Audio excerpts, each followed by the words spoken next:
All right, looks like we all liked this book. Wait, we didn't start the podcast yet. Oh, we didn't? No. Oh, right. I'm Mr. B Natural. I'm better. Hold on, after you erase 6 different eel videos from my computer. Hello, welcome to an Animorphs Book Club podcast. This is the podcast where we talk about Animorphs books. We haven't recorded in, I think it's been 3 months. Yeah. The last thing we recorded was the Halloween video, which is on go to our YouTube channel and click on the video called We Play Graveyard Golf. It's a good video. It's not. It's a bad video. I don't Shut up. Shut up. You don't watch Let's Plays. Everyone except you likes it. Everyone else likes it. We have to introduce ourselves. You two didn't. I introduced myself. Well, YouTube Ster was didn't. talking over mine, so... Well, I don't need to introduce myself again, Yes, you so do. I'm not going to. It's easier to edit, just do it. I'm B Natural. I'm better. Mr. Wait, don't I No! next? Wrong. You're not Ster, I'm Mustard. And you're Ster. Okay, reset. We talked about... Why are we not sitting in the red circle then? It doesn't matter. We talked about It's not my fault. book 18, which is called... The decision. We didn't talk about it yet. We're going to talk about... All right, this cover. It's very, very. It doesn't look good. Axe does not look like a child. Axe looks like a puppet. He is not only buff, but fat. This is normal to all His the Axe books, midsection isn't is it? No, round. it's not. No. The cool ones looked not like this. Yeah, I want to see I human like Axe his more. third morph, just because it looks like he's trying to do some weird dance move. He's very, very stiff. Yeah. See, the problem is they couldn't have, like, a human. So they had to draw an andalite, and drawing an andalite and morphing it into a mosquito just didn't work out that well. This is one of the covers that had the an animation. There's an animation of this one online. Yeah.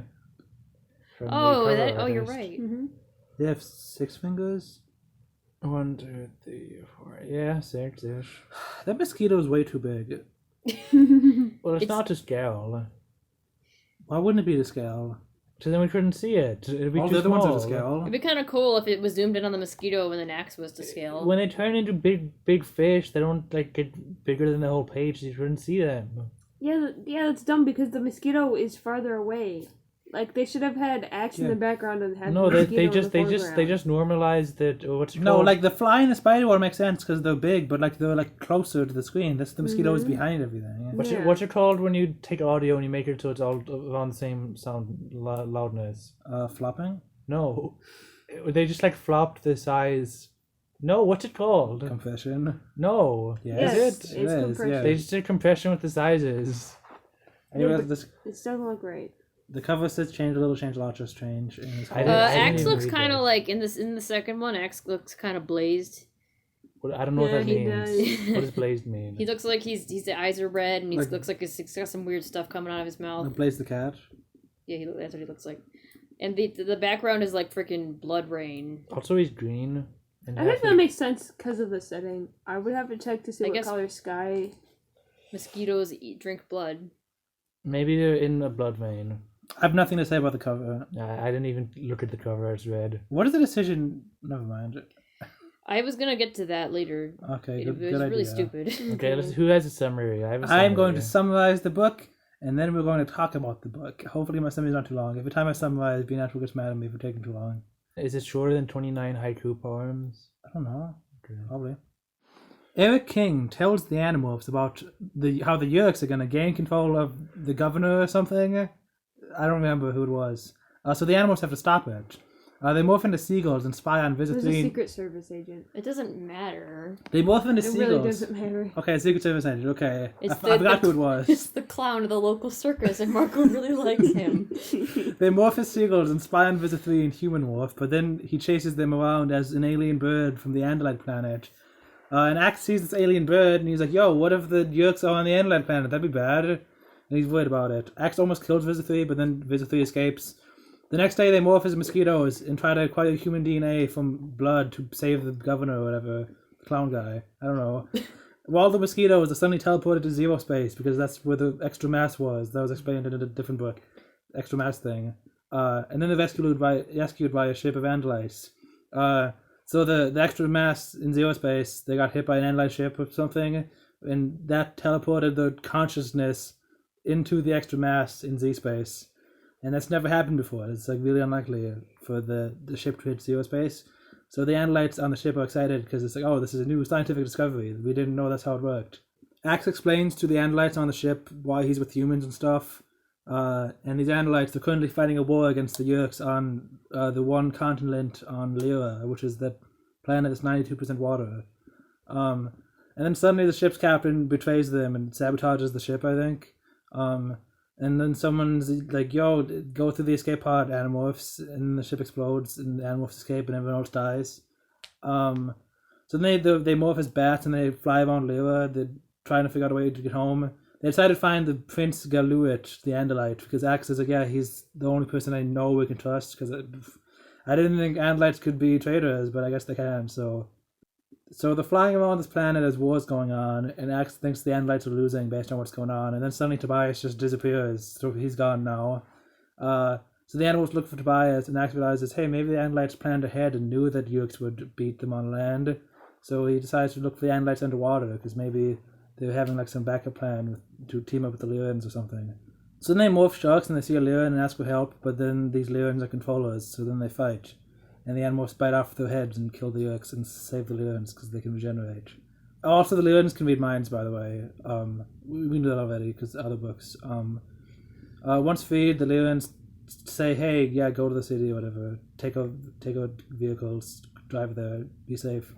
So then they find some high-ranking Andalite, and he's like, hey, yeah, we have this plan to explode the entire continent, which is covered in Yeerks now because we thought we would lose on land.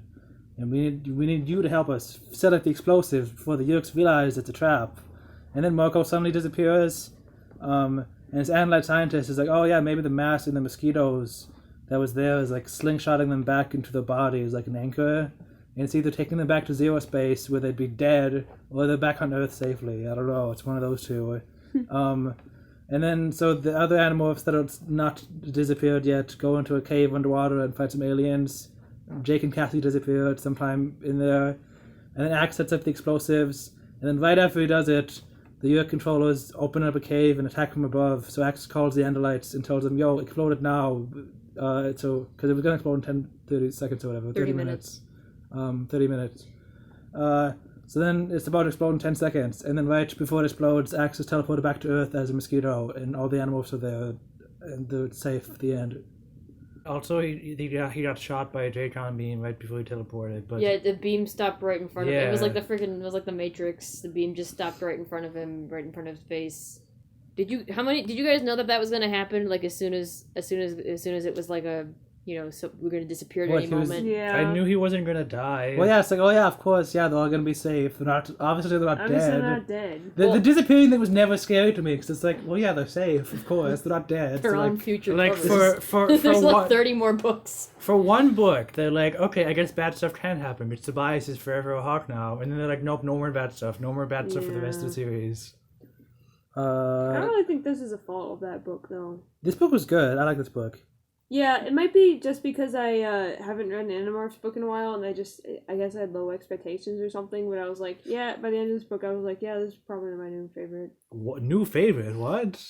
This book was very average for me. Represented to me what I expected the Animorphs books to be like coming into the series. That's your new favorite? And no other book has been as fun, maybe? I don't know. Hold I on. think it'll be explained more as we go through the book. See, to me, it sounds like you're explaining my exact thoughts on the reaction. So that's why I thought the reaction was like, okay, this is what I expected with the Animorphs, and I had a blast reading I it. love the reaction, man. Book 13.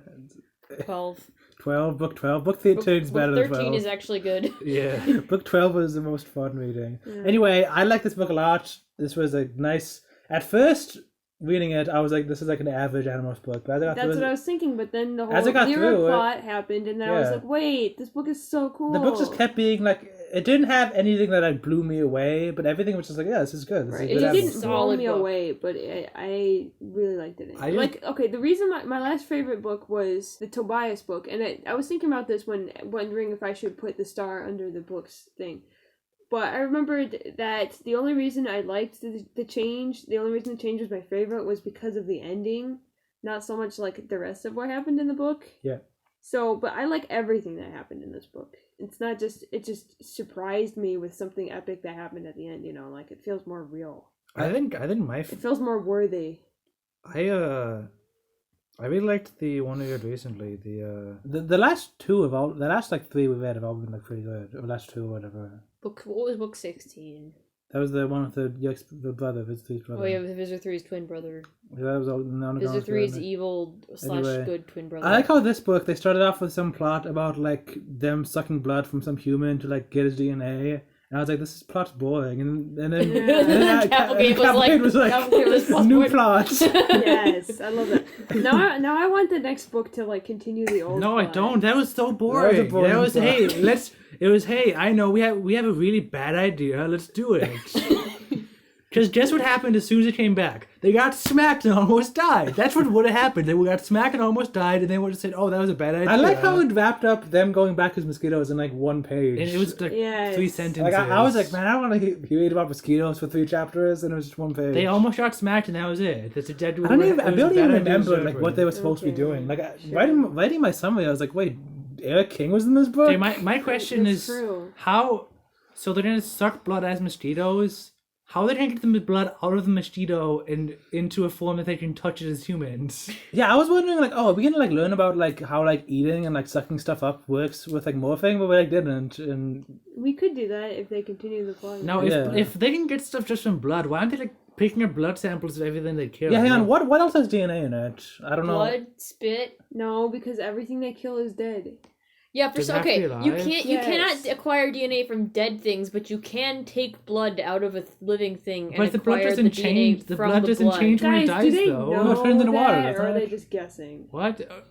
Okay, be natural. I don't know biology, but when someone dies, does their severed blood suddenly change into something that has no DNA in it? No. Okay, I didn't think so. Doesn't it turn into like water?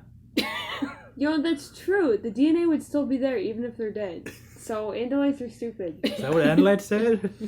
I don't remember. Maybe that's how saying Andalite that. DNA works, but not human Oh, DNA. yeah. So Axis doesn't know that. The DNA just. All right, disappears everybody, new after you die. headcanon. Okay. Anyway, talking about this book being fun, I laughed like 7 times reading this book. I left You once. did? Yeah, I did. I don't know. Okay. I think part of it was because of the audiobook, which this is the last one I'm going to be able to read, I think, because I couldn't only do the first half of Animorphs. And as we know, Mustard doesn't know how to read, Yeah.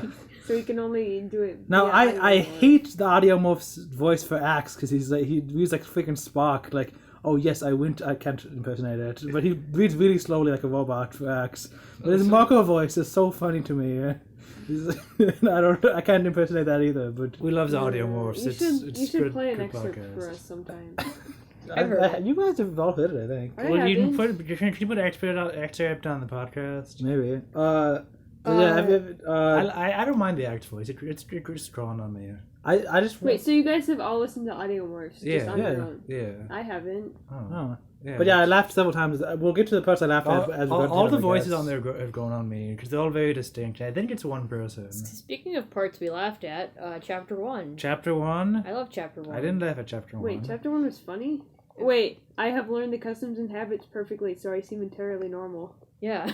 That was kind of funny. I like. That's why I can pass even in the most human of places. Like, that was a funny word. I know. Oh, okay. So the first part of chapter 1 is like, oh, dark, edgy. Oh, my fellow Andalites will never recognize me. Oh, I'm gonna die alone It's and like on every Earth. chapter 1 in Whoa. Animorphs. And then the second half of chapter 1 is like, okay, so I'm a human. I went to the mall to eat some cinnamon buns and hijinks. That's every single first chapter of Animorphs, if you haven't noticed. It always starts with, like, I'm Okay, gonna I'm just die. saying. I kind of missed the chapter 1s that were about thermals. Like the first 5 books were chapter 1. Did you know thermal is a warm-up draft of air? I didn't know that. Stir, Yeah. that was chapter 2, you idiot. Oh, Yo, okay. I noticed about chapter 1. Wait, better is saying something. Was he? I was just saying, that was why I was confused as to why you thought it was funny, but then I remembered that there was a funny part. I noticed that part of this chapter 1's exposition in this book is the stuff that happens later in the book. Yeah. Yeah. Because I'm the only one to witness the Escalade incident, and like he goes into like some detail about it, like how they'd usually go into detail about like past stuff. So I'm curious if this is going to end up being really important and like brought up in the exposition of every other book, because he doesn't really talk about like normal. He doesn't Animorphs talk about exposition. like No, how he doesn't devised talk and about. more. Yeah, like Elfin like lore. like the beginning of book 14 isn't hello, my name is Cassie and I'm the only one who knows about the Andalite toilet in Area 51. Yeah, it was all about like all her friends' names. And He's like, So no, anyway, yeah, I thought the exposition. Of My this name is book was Cassie and I especially good really for like that horses. reason. Here's some horses. Is that I anyone like. else like annoyed by the cinnamon buns? Like, No. it just seems like a parody of himself at this point. Like every book. Is That like, oh, was my first complaint gotta about mention Alex. cinnamon buns. So You're talking my about a opinion parody of hasn't himself. changed. Well, just every time they see the story, it's like, oh, I love cinnamon buns. Well, it's a very one-dimensional character trait. So every time they bring it up, he's got to make it crazier and crazier. yeah, that's just not that's not the X I know. I See, guess. okay. See, to me, that was immediately as soon as he started eating cinnamon buns. Okay, this isn't the act I know. So it hasn't really What changed. is for wrong me. with you guys? I'm sorry, I but like that's developing his character. I The really- first time you say that somebody likes a certain food, that's developing their character. Now, if you make somebody eat the food 30 times and make them crazier and crazier every time they eat it, that's where it starts to get bad. Can we talk about chapter 2? No, I I'm love still on chapter chapter 1. Oh no! Chapter Oh, this is still one. chapter 1's long. Oh yeah, okay. Yeah. So yeah, I laughed. My first laugh was in chapter Oh, 1. I have stuff to say I about have page a question one. about page 1. What's Yeah, that? because Okay, go ahead. Axe says don't bother looking Earth up on any of the databases. You won't find much information. He's like writing this to other. But planets. I thought like the Earth invasion was like a big thing for Andalites. I think the Andalites don't really know what the Yerks are up to on other planets. Oh, they're just focusing on their own. Well, I guess Well, they're yeah. just focusing on Lyra right now. Yeah. Um, like Andalites are very like conceited, so they're like, oh, humans, they're not intelligent, we don't have to save them. That's what I assume. No, they're like policing everything. Well, yeah, they're policing like the Lyrans. Wait, I guess the other things that they took weren't really important though, would they? Like, I don't know. Another weird thing is he starts out by being like, okay, I did all this crap, the Ascalon incident, okay. And then he says, no matter what anyone ever says about me and about what happened on Lyra, I am true to my own people. Or, like, my hearts are still Andalite, blah, blah, blah. But I'm like, wait, doesn't this stuff get resolved at the end of the book? So wouldn't that not make sense for him to bring it up now that the end of the book has already happened? Well, his hearts are still Andalite. I guess physically. He doesn't have human hearts, certainly. Unless- He doesn't want except for when he's aliens used to at think that he likes humans. He more doesn't want than aliens to think he likes smelly humans. But that's like the point of the book. Yeah, but the aliens can't know that. Aliens are going to get bored halfway through. Oh, okay, he's gotta keep them hooked. It's got to be a little subversion. Axe is learning like narrative. Also, in the first page, he talks about, oh yeah, by the way, some of the Andalite places have been infiltrated by Urix, and that was alluded to like way back when we first saw Visser 3's host body, where he said, oh yo, the Urix, they got their home planet or something. You mean in the Andalite Chronicles? The one where the snake bit Visser 3. Oh yeah, Oh, yeah. He that's did say right. they are on the home world, and you guys, and I thought you and like Mustard forgot about it Well, because when? nobody acknowledged it. Oh yeah, and they keep not Yeah. acknowledging Even though that. Axe Even was though it was acknow- like the biggest deal Even ever. though Axe was narrating at that point, and you'd think he'd pick then to go, oh no, instead of when Visor 3 turns into a bird that every Andalite ever has acquired. I was gonna say. Oh yeah, is that like the training bird that they use? Yes! Yes. Oh, so why is that a big training deal? bird that every Andalite acquires, and he's like, oh, you must have been to the Andalite homeworld at some point. Oh, I didn't even. Huh. You didn't think about that? That's like all I I can don't It think got on my about. nerves the whole Do book. you think I I could not memorized? think of Didn't I anything remember what else. the bird's called? I Yeah, don't remember what the bird's I didn't called. memorize the bird species. Well, even so, it's just like he was like, oh no, Visor 3 is morphing an Andalite animal. He's an Andalite. I wonder where he got that. He must He, have. he must invaded. have been on the homeworld. And he like emos out about that for a while, doesn't he? He does. Yeah, and I just Yeah. couldn't take it seriously, no matter how much, because he did it. Because it's just like, I can't believe Axe never thought of that, and the whole plot revolved around this stupid. I don't think Capplegate misconception. thought about it either. No, clearly, No, Capplegate yes, didn't think about it. I've heard that Capplegate people brought this up to Capplegate, and she said, "Oh, I didn't think of it. It just didn't occur to her." Wait, She has to write one of these books like every week or something. It's fine. How long did it take to put out 52 of these? A month, once a month. She has to write them once a month. So that's 2 pages a day. Yeah. That's not how writing That's not works. how writing works. Anyway, chapter 1. What? The first part I laughed at. I didn't even bring this up in the summary. So Axe is just wandering around the mall, and then he applies for a job at the Cinnabon place. No, he doesn't. Doesn't he? He walks up and he says, "I need to give me a job and pay me." No, cinnamon he buns. says, give me money. I require money so that I may exchange it for the delicious cinnamon buns, I explain. And then they think he's like a homeless kid who's... Yeah, a little off in the head maybe, but a good-looking boy. Yeah, Like, well, what? they give him the job though. She says, "Oh, if you're hungry, you can clear some tables." That's I'll not give you some that's food." not giving him That's the like a job, one though. day That's thing. just Yeah, okay. Well, it's not a job, but They just feel bad for him. They think he's homeless. So he decides to clear tables. So he just goes around and he sees some cinnamon buns with 2 people at the table, and he goes over and says, "I am clearing these tables." And they're just like, "We haven't eaten yet." And he says, "Good." "Good," I said, relieved. I grabbed the 2 cinnamon buns and carried them away. No, Hey, I didn't stop. think that was funny. Like if I was there, laughed when you just said "good" in too. response to "We haven't eaten yet." if I was there, I'd just be upset. Like what the heck? I bought these cinnamon buns and this weird boy who's trying Yeah, to but it's protect not me. you. Yeah, but I feel like it's You not don't that have to big a deal. empathize with the Animorphs and background characters, Listen, sir. It's I okay. It's okay always- to laugh at them. I always empathize with the extras in this. You No, do, I you love usually all that empathize shit. with the extras, like if they're in a dire situation or No, something. I But in take this the case, extra. I'm like, they could just go up and be like, "This kid stole my cinnamon buns," and they could get 2 more buns. Like, it's not a big deal. They probably they get them for free too. Like Yeah, Yeah, that they is what would. happens. The Refund. manager, they even says this in the book. I'll get you 2 fresh buns. So yeah, that photo is funny. Yeah. They were going to eat my buns. I love X. He's a stupid human. I like Axe as a chocolate alien. I like that too. I like I both. do not like Axe as a like- cocky alien. I like that he has both of those things to him, sides to him. No, yeah, I like both those things. Yeah, I agree with that. I have nothing else to say about chapter Also, 1. wait, so the Andalites don't have money? Yeah. I wouldn't think so. You know what? Andalites probably have money, and they call it like funny, and they're just like, Yeah, "Oh, but he funny doesn't is so explain. different from money." It's- Money you is could a sort of abstract human concept. You give amounts of money to various people in society, and they in turn give you useful items. Like, he knows how money works. See, When you I see a parallel there? I don't think Andalites have an idea of like debt to someone other than debt to your prince. Like, there's never like, oh, here's this So they random don't person on pay the for street. things. Like, they don't buy things. They Yeah. probably have feudalism. Yeah, yeah, they probably have feudalism. What does that but mean? I don't know, but it sounds right. I've another note about chapter 1. I just remembered. So he like eats all. Actually, maybe it's chapter 2, but he eats all the cinnabons and like he gets full and feels sick from them. He has to. The Yeah, paramedics. the paramedics come. So I was curious if we're gonna learn He has more to get about his like. stomach pumped. I was hoping or we'd learn about something. like how like the eating works and digestion when you're morphing and stuff, but we Maybe didn't we learn that. just never will. We will never know if there's a smaller version of what's the prince? Elfangor. Elfangor inside Wizard 3. Still there after all this time. Yeah. Like the 53rd book, they find him. So, Marco uses the word she, a common pronoun, and then Rachel extrapolates the she is a good-looking girl who normally would never ever talk to you, but you figure since there's a medical emergency, that would be a good time to hit on her. And somehow she's right. Yeah. Well, at first I was like, Rachel, why are you like? Like, Rachel, jeez.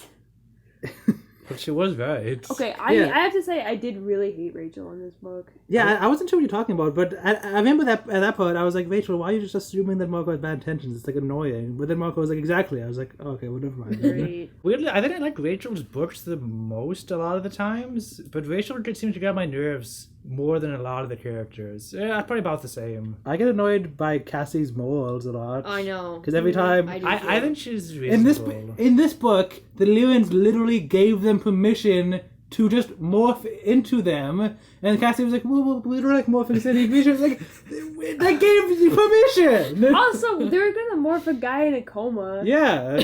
Also, at one point they were like, "Oh, well, it was okay to morph Jake because we knew that if he was awake, he would let us."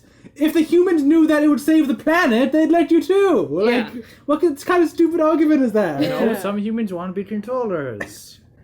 And then, okay, there's this really ridiculous, there's this really ridiculous part where I feel like Cassie just makes up her morals as she goes along and tries to, every single time Cassie brings up her morals, they make less sense. That when people are saying like, oh, Axe morphed Jake that one time, you know, Cassie says, first of all, Axe, you're not a human, so maybe it's okay if you morph Jake. Yeah, because to act, humans are just smelly, inferior animals. So It's that's- okay. Yeah, that's really that makes it that's a so great much way of better. putting Yeah. Yeah. Man, every time they bring up, oh, we can't morph humans. It's like, what is how is morphing humans bad? They're not controlling them. Listen, okay. If, let's say, they morph a random person, and then they go out and be that person, and then they poop their pants or something. That's where you're wrong. They're not going to do that. They've done much worse things than identity theft. They've killed people.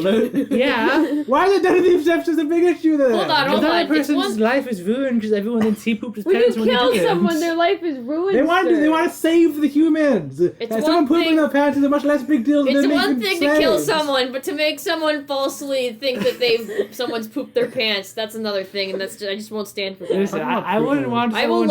I will let 1,000 people die before I make someone who didn't poop their pants look in public like they pooped their pants. And you all better agree with me. You'll better stand by that. I don't know when this was, but there was a funny quote that I laughed at in chapter 2. Prince Jake looked at his watch. Humans are always lost in time. They are constantly certain that it is later or earlier than they thought. I've never known a human to say, "Oh, look, it's exactly what time I thought it was," and that made me laugh. It has happened to me before. Heck, Axe. Anyway, yeah, I thought that was really cute. I thought it was a little dumb, a little campy. I especially like when Jake says, "I was about to mention that Eric was late, but I guess it's still earlier than I thought it was." Yeah. And then Axe is like, "You see what I mean?" I find it very comical that with the Yeerks, Eric tells them what the Yeerks' plan is here, what the Yeerks have done here. And which is they want the Secret Service guy or governor or clown, and they want him. And so, in order to get him, they had Chapman run him over with his car. Mm-hmm. And so now he's in a coma in the hospital, which is run by Yeerks. And they're gonna slip a Yeerk into his head while he's in a coma. But Chapman hit him with his minivan just a little too hard, and he's not waking up. I completely forgot about that. That's just such a stupid. Could they not catch him in the bathroom or something? No. Yeah. Like, is this how they?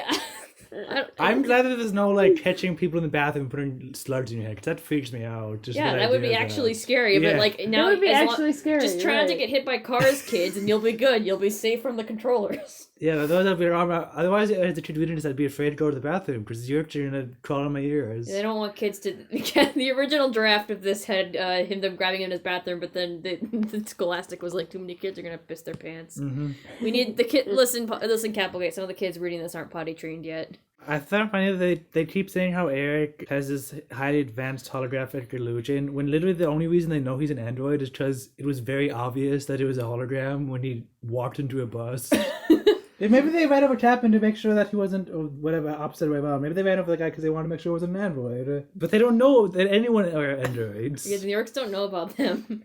Speaking of which, I like it when Eric is like, okay, well, I went out to the woods, but I brought 2 more chi out to, make sure that the perimeters are safe, but, haha, you guys won't know who they are.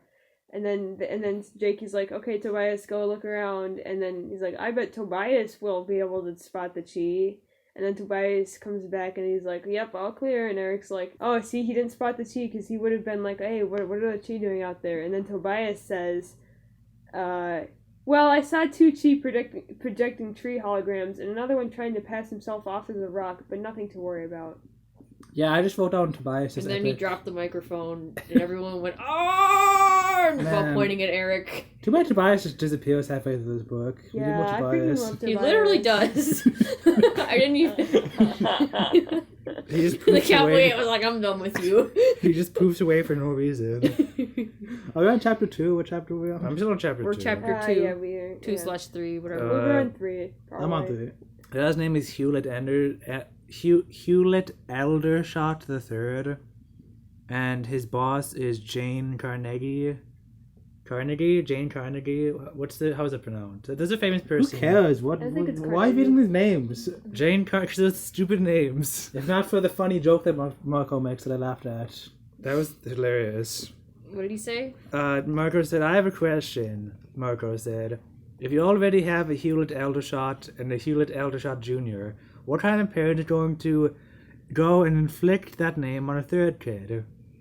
He must go out and beaten up every single day of his life. See, that's not the part I laughed at. The part I laughed at is where he keeps talking, He's just like, I'm just saying, for all we know, Chapman just ran this guy down because he couldn't stand his name. Hewlett Eldershot III. And that was the third time I laughed. My next note is just yay Visit 3 because I was like, I haven't heard of Visit 3 in 3 months. I think I laughed at Marco saying that because the first thing I thought when I saw Hewlett Eldershot was, what kind of name is Capelgate coming up with now? Hewlett Eldershot? And then Marco says, it's such a stupid name. See, I was So she listening to the lampshaded it, and then it was okay. Yeah. I had the Just like, audio it's a book, dark so- and stormy night. Sorry, I've always wanted to write that. Yeah. That's a great line, man. Was that book 2? That was Yeah, one that of- was book 2. Book 2, yeah. I thought it was like, It was book 2. Shut up. So in chapter 3, there are seagulls and they're standing on the windowsill of the hospital when Visitor 3 shows up as a human and then demorphs. And he jumps through the window at the Hold on. seagulls. First, he shows up and he's like, in case Eric didn't tell them enough about this stupid plan that doesn't even matter for the plot, he just exposits about their plan for like 2 whole pages. And it doesn't go anywhere. Okay. What I think is funny about this Visitor 3 plot is that the doctors are like, okay, well, we gotta, like, Visitor 3 shows up and he's like, why isn't he cured? And they're like, well, it's kind of hard to do. And he's like, fix him! I want him fixed by tomorrow! I really like the doctor said something really respectful and careful. And Visitor 3 is like, I don't care about his brain stem, I want him repaired. Yes. I thought that was a really funny quote. He wants them to repair So the his man. brain stem's like broken, man. He just like doesn't care about anything. I love Visitor 3, man. Then Visitor 3, so then Axe looks looks away, and then he looks back, and Visitor 3's gone, and he goes, huh, and then he looks away again, and then he looks back, and Visitor 3's a bird, and he jumps out the window, and they start chasing each other around, and Visitor 3's a fit bird, which is from the Andalite homeworld, so that totally means that Visitor 3's been on the Andalite homeworld. It has 6 wings. Yeah. Oh, dude, 6 that's pairs like- of wings. Wow, that's I can't even imagine that. Oh, that's like I a have trouble. biblically accurate angel. I like that Visit 3 says, if you fail me... Wait a you will minute, be-" this does say 6 winged, but in the Andalite Chronicles, it definitely says that it has 6 pairs of wings. I can't believe you remember the name of the bird. Well, I mean, I've The known- bird, I remember the the bird name of from the Andalite bird. I've Chronicles. seen fan art of the The bird. bird from Andalite Chronicles could have been named Hewlett Eldershot III, and I would have forgotten what it is. Hey, I have a question. Why do they have to have the guy wake up? Because it's silly. So he can be a So controller. you can be a controller. But doesn't he wake up at the end? Like the Animorphs wake him up or something? Yeah. And then they freak out. The ending was stupid. But They whatever. okay, But, but like, like they controllers didn't know to put mosquitoes on him, and that would wake him up. Wait, but if he's waking up, doesn't that mean the Yolks won and the Animorphs failed the plan? That's why I'm saying they should continue this plot in the next book. No, but the Capelgate got bored with it. It's not happening. Okay. Anyway, I like that Visit 3 says if this human's not well in 3 days, both of you will be very, very, very sick. Meaning he'll kill them. Good old Visit 3 thing. What a fun guy to work with. Yeah. I was like, because when Vista 3 is chasing Axe is like screaming, and I'm like, wait, but when Axe was falling from that ship in Megamorphs 1, he was confused as to why Marco was screaming. Well, that's because he was a flea, wasn't he? So he couldn't feel it. Yeah. Oh. I thought just screaming and being scared wasn't something that Andalites did. Andalites wet themselves too. Wait, do Andalites pee? They have toilets, yeah. Oh yeah. Well, they could just be for solid waste. I like how so this bird. How is that any better?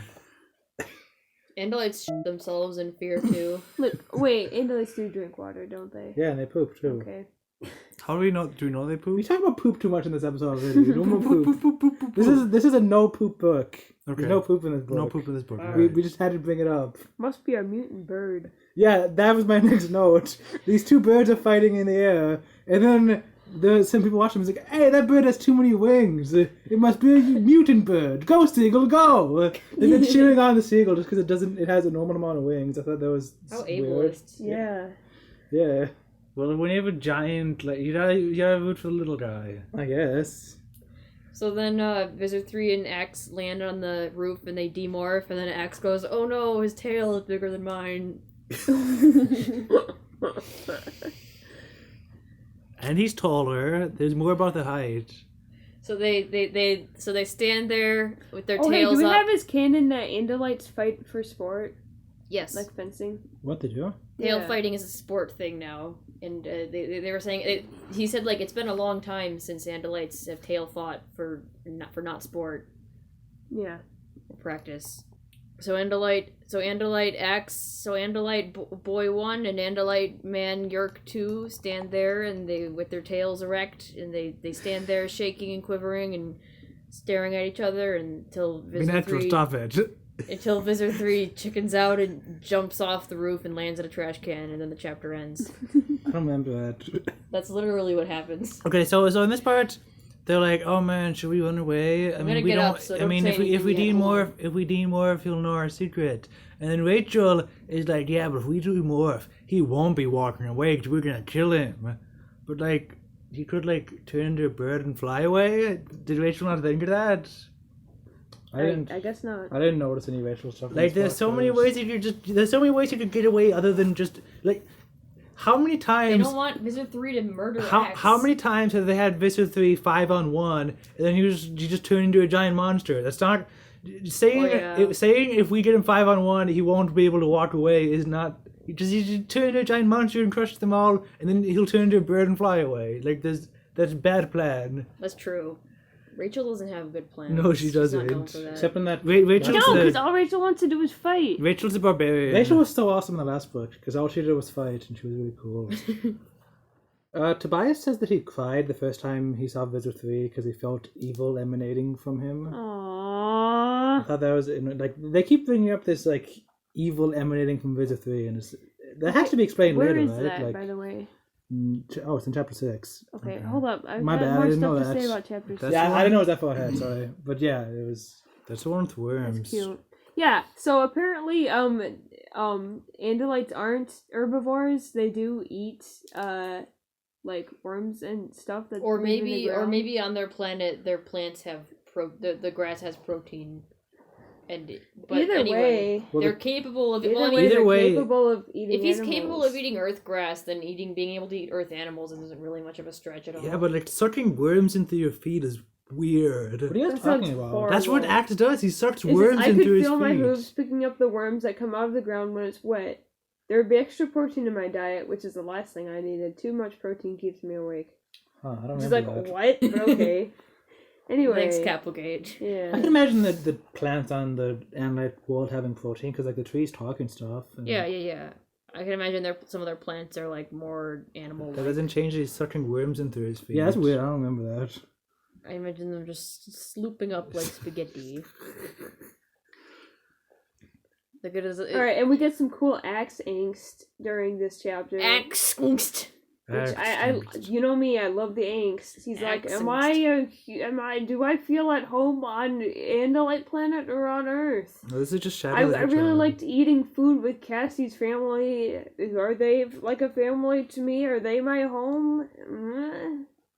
And yeah, I really love that. That theme keeps popping up elsewhere in the book, and I think Capelgate did a good job with it. Yeah, I think he could go either way. I think he could stay with the Animorphs, or he could just go back to Andalites. Because I've noticed that, like, in the descriptions for the earlier books, it's always saying the Animorphs and Axe, implying that Axe isn't an Animorph. But I think this book might change that. They keep doing that actually with later books. So sorry. Okay. On the back covers, and it always bothered me. That gives as a a little kid. insight into that. And it always bothered me as a kid. I don't know why they did it. Yeah, when I saw the name Decision and Axe started angsting, I assumed the titular decision would be about whether Axe stays or leaves, but that didn't end up coming back later in the book. Not really whether he stays or leaves, like, the planet, per se, like, physically, but, like, decision as to, like, who he would rather hang out with and spend his life with, I guess. Yeah. That did come back. Yeah.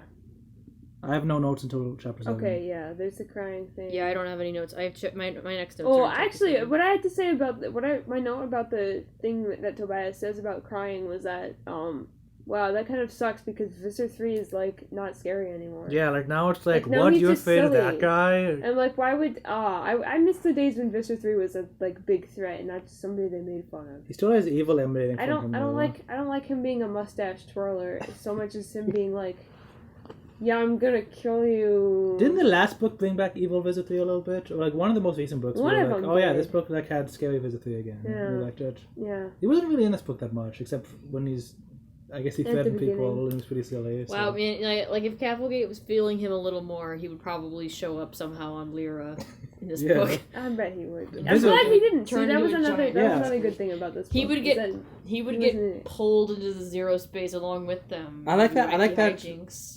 So I like that the Lyran controllers were being like commanded by Visor 4. Like I thought that was a cool. We little never bit. learned Yeah. who Visor 4 is. No. Yeah, We didn't, but I it was wanna just- know it was more just about brought Visor up. 4. It's been more world building. I don't want to know more about Visor 4. I don't think we need to know I know more. that Why Visor not? 4. I know that Visor 4 exists. That's all I need to know.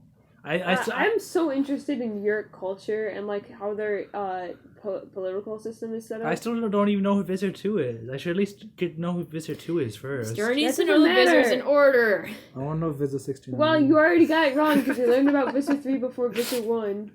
Well, yeah, but just Visor 3 was the one on Earth. But now, like, okay, then now there's two Visors. Now that we're going on different planets, I want to know who Visor 2 is. Also, must have made a Visor very 2, funny joke. we're on Lyra. That has to do with Not Visor repeating 4. it. Yeah, People we're, can we're, listen we're done with carefully. Lyra now. We're never Guys, going back to Lyra. cigarette butts are like one of Axel's like top 5 favorite foods. Yeah.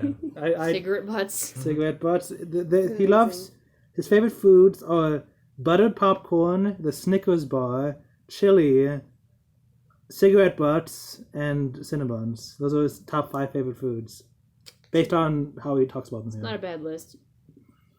I didn't know Doesn't he he? I likes think he cigarette butts lists so it in much. this book, doesn't he? Yeah, he says. Yeah, he's like, humans are amazing because they invented all these things. Although Yeah. humans themselves get really upset when you eat cigarette butts. So- See, I think if I was an alien, I might think cigarette butt. I could see how Well, cigarette he butts would explained be why he tasty. likes them because it's like a strong. Well, maybe I just inferred that, but it's like a really strong taste. Yeah, I can see that. I I mean, like, okay, well, I used to think it's that a fun texture. when I too. was a kid, I thought cigarettes looked tasty. didn't realize it was like a thing that he was like, oh, it's so awesome that the humans invented this taste. Like I didn't realize it was like he liked it that much. It's like ashy. So yeah, Visor 3's worried that morphing the Andalite bird means that Visor 3's on the Andalite homeworld, Oh yeah, this was a fun quote. and therefore he's trying to like send him a message. And Marco's like, he's rattling your cage, man. He's like, hey pal, well you're stuck here on Earth. I've been in and out of your house, hanging out with your buddies, and eating your mom's cookies. And I wrote down that was funny. And then Visor 3, and then Axe said, my mother does not make cookies. And then I laughed out loud. Didn't you want to write having sex with your mom? Yeah, But she doing your couldn't put mom, that in doing your mom. Yeah. But she couldn't put that in her kid's book. That is what Marco would say. I think think. that's that's what Marco wanted Marco to would have say. said you're hanging out and he's in your house doing your mom eating. And then Axe could be like, what is this doing my mom that you speak of? That's definitely a Marco quote that they could put in the book. Rachel doesn't want to take this guy's blood because she's worried about getting hepatitis and HIV. I love that. Rachel's afraid of AIDS. I don't remember that. Oh wait, before that, was It it makes before that? sense though. I like that line. Yeah, and then Well, yeah, that's totally like I don't want to touch other people's blood that I don't know. Like that's how you get sick. Yeah. Oh, and then Axe says, "Oh, you can't get diseases from." How And then he starts convenient. explaining stuff, which would be nice. But then Marco says, "Oh, I think my brain just fell asleep," and then Yeah. everyone moves on.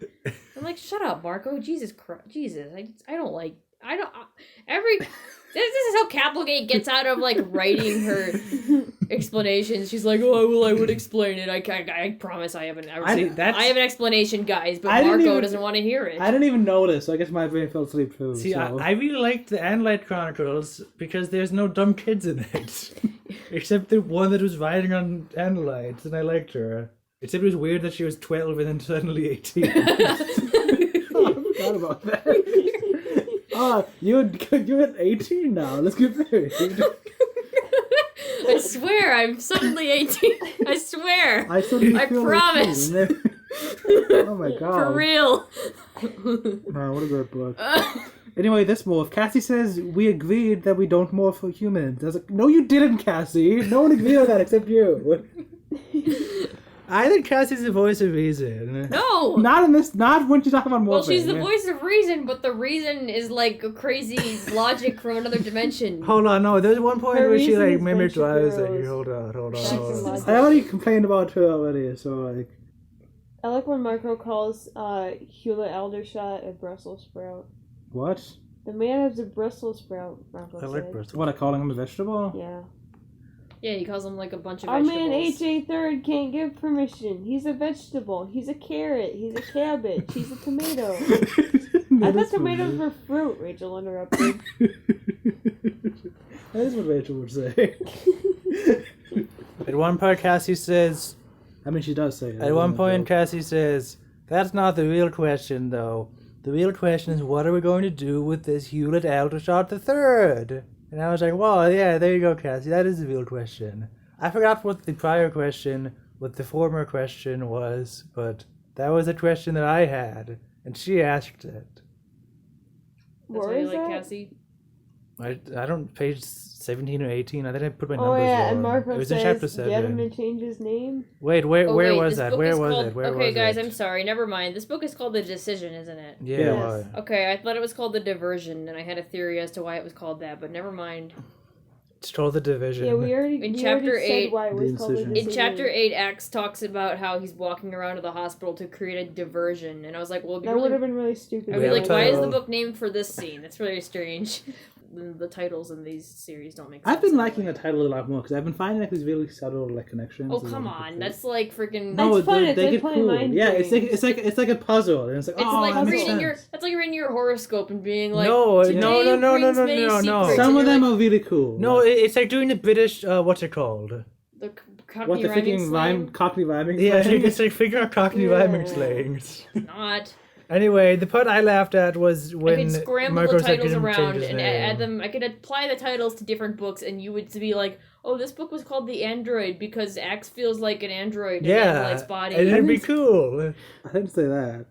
I think some of the I'm sure I've said them on the podcast. but there Anyway, are some really cool Marco ones. saying Hewlett Aldershot should change his name was really funny. That's the one time I laughed. That was the one time you laughed. I laughed one time. It I laughed I at had really- a frowny face next to that line. I laughed at a really Why? stupid It's really joke. funny. Marco has a really stupid joke that I laughed at. Maybe partially because the guy's voice reading it on Audiomorphs. We're talking about mosquitoes, and only female mosquitoes suck blood.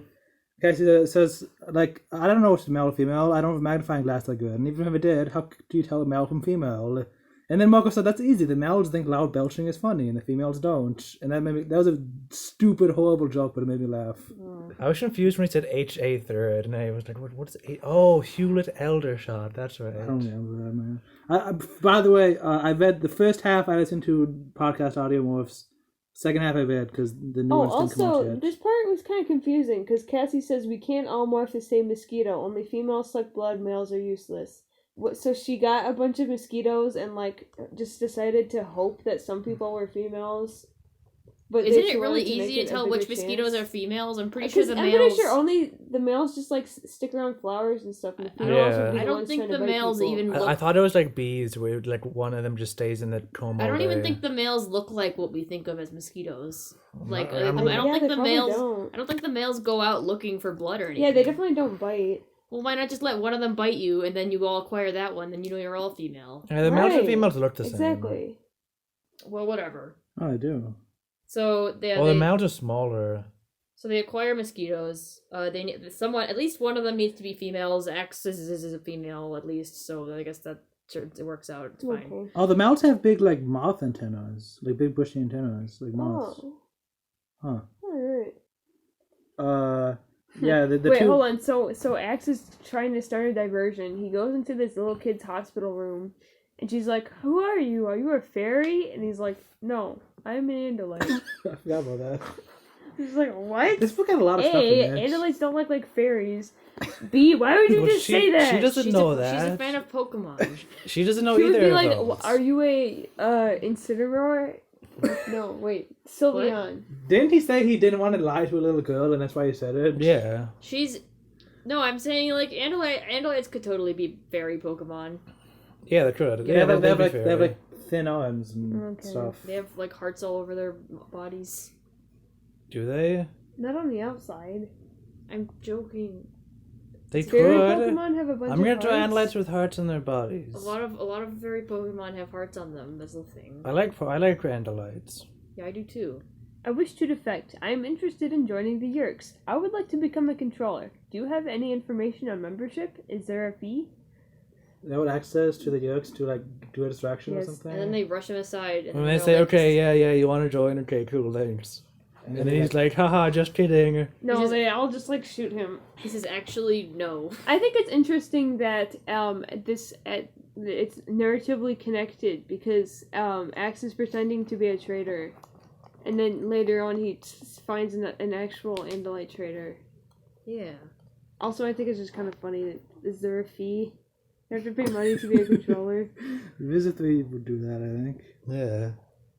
You want to join us? One of the controllers asked dubiously. Actually, no, I said regretfully. And then he stabs him And or then he something? stabs him. I think this part's kind of slow. I don't know. And then he jumps out a window. Yeah, jumps he out was a like, window. oh, I learned this from Visit 3's handbook. See, ha! And then jumps out the window. And lands in a trash can. Yeah. Well, No, no, he lands actually- in a bush, though. Actually, he lands in a bush and turns into a mosquito Yeah, he's so that he fine. can get out of the bush. Because the bush, he's tangled up in the Because, bush. listen, if Visit 3 jumped out the window, would you do it too? No, it's dangerous. Don't. So, then the axe turns into a mosquito, and he meets up with the other Animorphs who are also mosquitoes, but then they're all in Z space all of a sudden. Oh no, and they're all gonna die because there's no air in Wait, Z I'm space. not that part yet. Axe says someday Andalite scientists will find a way to make the morphing technology totally predictable and logical. I thought that was interesting because it implies that they're like still figuring out how to make morphing better. Well, obviously, they don't even know where the mask goes. Yeah, I assume they like were set, but I guess not. Yeah, I assume they've been morphing for like 1,000 years maybe. So like, oh, we got this. So that means that like the Animorphs will have to like later on update their morphing technology to get the new updates where it's not sucky when you try to make your legs small. My next note is Yeah, how do you think the Cube Company is gonna make money? They gotta keep updating the Cube. Do you guys know what the cube's called? The scaffold device. the what? Did they mention that in Andalite Chronicles? I don't know if they've mentioned it yet in canon. Anyway, Axe is describing a human from a mosquito perspective. And he says, huge, vast beyond imagining, stretched my target, hundreds of times my length, millions of times my height, Hewlett Anderson III. Aldershot. Hewlett Aldershot III. So I looked it up. Yeah, those numbers check out. Okay, cool. Oh, okay. What I was- numbers? I was Millions of times taller. millions of times heavier and hundreds of times longer. Oh, you said million times taller, I think. What? Then a No. mosquito? Millions of times my weight. Yeah. Okay. A mosquito is like half a milligram, and people are like Yeah. 10 million milligrams or something. Yeah. Okay, chapter 12. They're in somewhere. They get to zero space. They're all gonna die because there's no air. They're all suffocating. Also, I really like how they can Axe mentioned. I really like how they can see like the insides of everything because it's more than 3 dimensions. I love that. I feel like that's one of the things that like when I was reading this book as a 12-year-old or whatever old I was like, whoa, science fiction's really cool. It was Mhm. cooler in Andalite Chronicles. No, I like I it don't in this even book. remember what it. I like the way they described it. I like it just like I love thinking about like dimensions and how it would be like to look at universes that are 2 dimensions from a 3-dimensional perspective and look at a 3rd-dimensional universe from a 4-dimensional perspective. And I really like how I really like how she entered out how this book had a little bit of that in there and didn't think that the audience just, couldn't handle it. In Andalite Chronicles, I think it was like there was also time involved. Like they could see the past and future and inside and outside. That was with the Elemist. And yeah, in a little more detail. That was when the Elemist. Yeah, it wasn't zero space. Yeah, that was yeah. it. It was a different thing. That I was a just good- thought that was but yeah. important. Description. I like it when these books have romance with the Andalites, and you like ride on the Andalites and like get married to Shut up, the it's on this I Andalites. book. really hate that part of the book. Hey, I think Andalite Chronicles is actually one question: of my why did they? favorites. It's Why are up they in there. zero space now? Because this. All of I their don't know. all of their mass. Oh, maybe it's foreshadowing from what Sir said about how it's millions of times his mass. All of his mass is floating in zero space, and they don't. I guess the Andalites who made the morphing technology don't really know much about it, so their consciousness got pulled into zero space because Were they hit by a ship or? Yeah, the ship came by. No, the and ship that- hadn't hit them yet. Their Well, magnetic they field don't know what pulled them happened. in. The They just magnetic don't know. field pulled them in, and that struck the consciousness into their own bodies. somehow they don't know. Yeah. Oh, by the way, so in earlier chapters it Because said that. Captain got bored of this plot.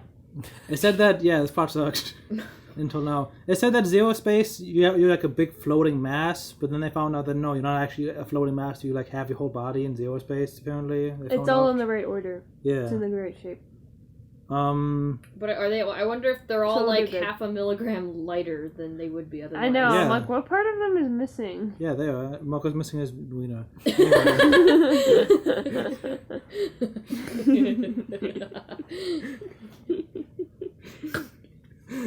I didn't think anyone would like that. Anyway, then the Andalites come in. And Wait, like, no, yeah, I have more questions. Okay. What was I gonna say? Yeah, so they didn't get hit, or did they?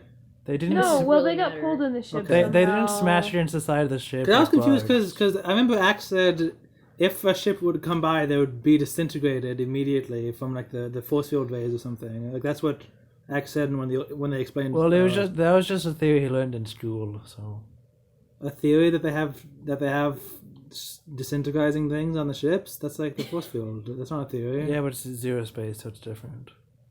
Sure. Okay, that makes sense. If you don't know what zero space is, go listen to one of the past episodes where we explain it. Talk a lot Listen about to all of the past episodes. Yeah, go listen to Find- all of them again and download them and rate 5 stars on the podcast. So you can find out which. And if you do that, we'll send you an email letting you know what zero space is. And remind me if you're gonna do that, email me and tell me to put ads on the episodes first, so I can get money. That's AABC podcast. Wait, what is it? AABC podcast at Can gmail.com. Animorphs Cook Club podcast. Or just like send me a message on Twitter. Lots of things you can do. it's AABC podcast. Why do we There's have an 2 A's. advertisement in the middle of this book? Because it's funny. Anyway, keep talking. So, can we go inside the ship now? Yes. All right, so Andalites, yay! they're inside the ship. There's a bunch of Andalites in there. Woo, Wow. Andalites! They put the humans in a room because they don't like them. Boo, smelly humans. And so then the Andalites are like, X, how did they get morphing power? And then he's like, oh, I gave it to them. And they were like, no, you idiot. You're an awful. Well, no. First he explains like First, how. he explains how they morphed and saved him from the dome ship, and then they're like, okay, how did they morph? And he's like, well, I made them And it's like morph. you fucking lie again. I You're mean, like, how would they have saved you?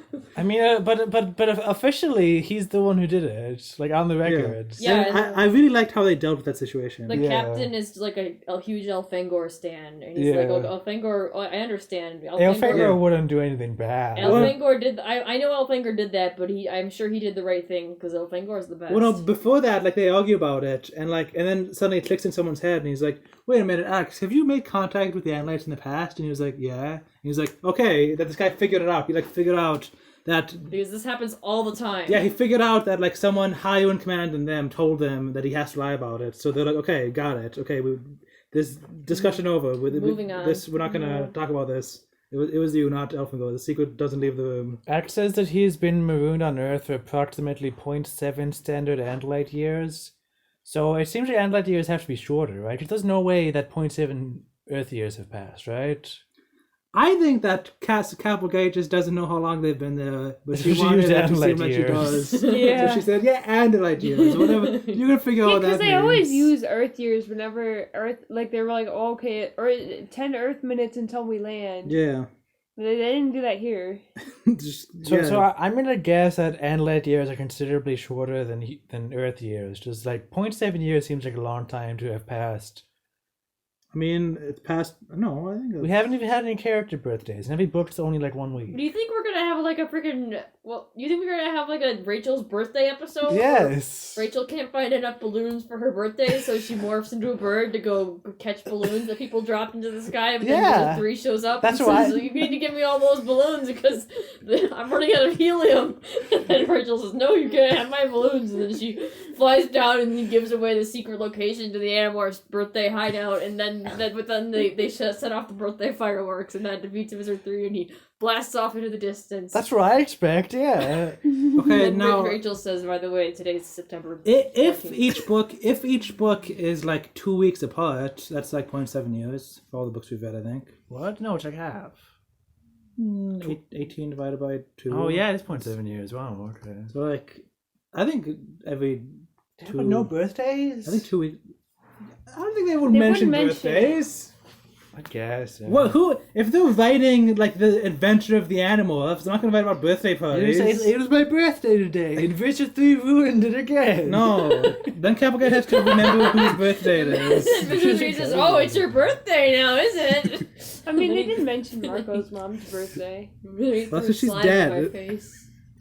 As long as we're talking about canon, I want to bring up that the captain says, "What in Yowlin are you drifting around in zero space with 5 aliens? Are you doing drifting around?"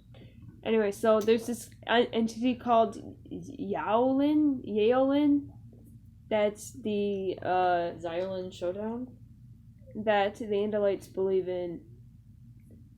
I think Is it that could their just. version of hell, maybe? Or it could just be like a bunch of big. It could just mean big pile of shit. It could mean this is a big doo-doo head. I think it could just be like a place. Like, what in the galaxy are you doing? Anyway, I think Yeah. that's kind of cool. Yeah, we haven't heard yet. Yeah, I guess I can just check. Yowlin. Yowlin has not been mentioned yet. How do you check if that's so fast? I have all of them downloaded in PDF. I just search in them in PDF. You search all of them at No, I once? just type a search in on my computer. On the. Wait, so you can search for every Wait, it word in searches there? for words inside Yeah. the PDFs? Yeah, Mine doesn't do that. yeah, it does. Well, I don't know how. Type in poop PDF, and then it shows all the ones that have poop in them. 4, Whoa. 16, 9, 14, 6, 7.5, 11, and 17. It's a lot of books that have poop in them. Okay.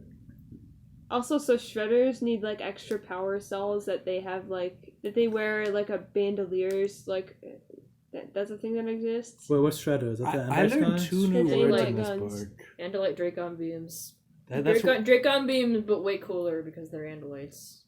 yeah, that's one of 2 words I learned in this book that I didn't know existed. Bandolier. Yeah, Mm-hmm. I had to look it up. Oh, I learned something in this book. I learned that none can be either plural or singular. You Because didn't know like, that? because Axe says like, oh yeah, none was hurt. And I was like, shouldn't it be none were hurt? But yeah, apparently it can be either. I can't believe you didn't know that.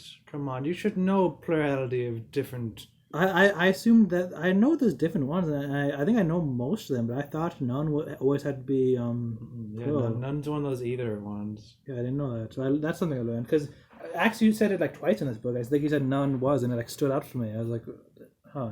So this is the captain that later turns out to be allied with the Yerks. Yeah, what the heck, man? So like, Hold on, what chapter does is he this? really like Elfangor? Or is he just pretending to like Elfangor? Wait, was the captain the Is one that who even- said he believed? I think so. Elfangor? I think the captain is the one who said, "Oh, I love Elfangor so much." Yeah, someone said, I'll believe he broke the rules. I'll never believe he did wrong. I was like, what?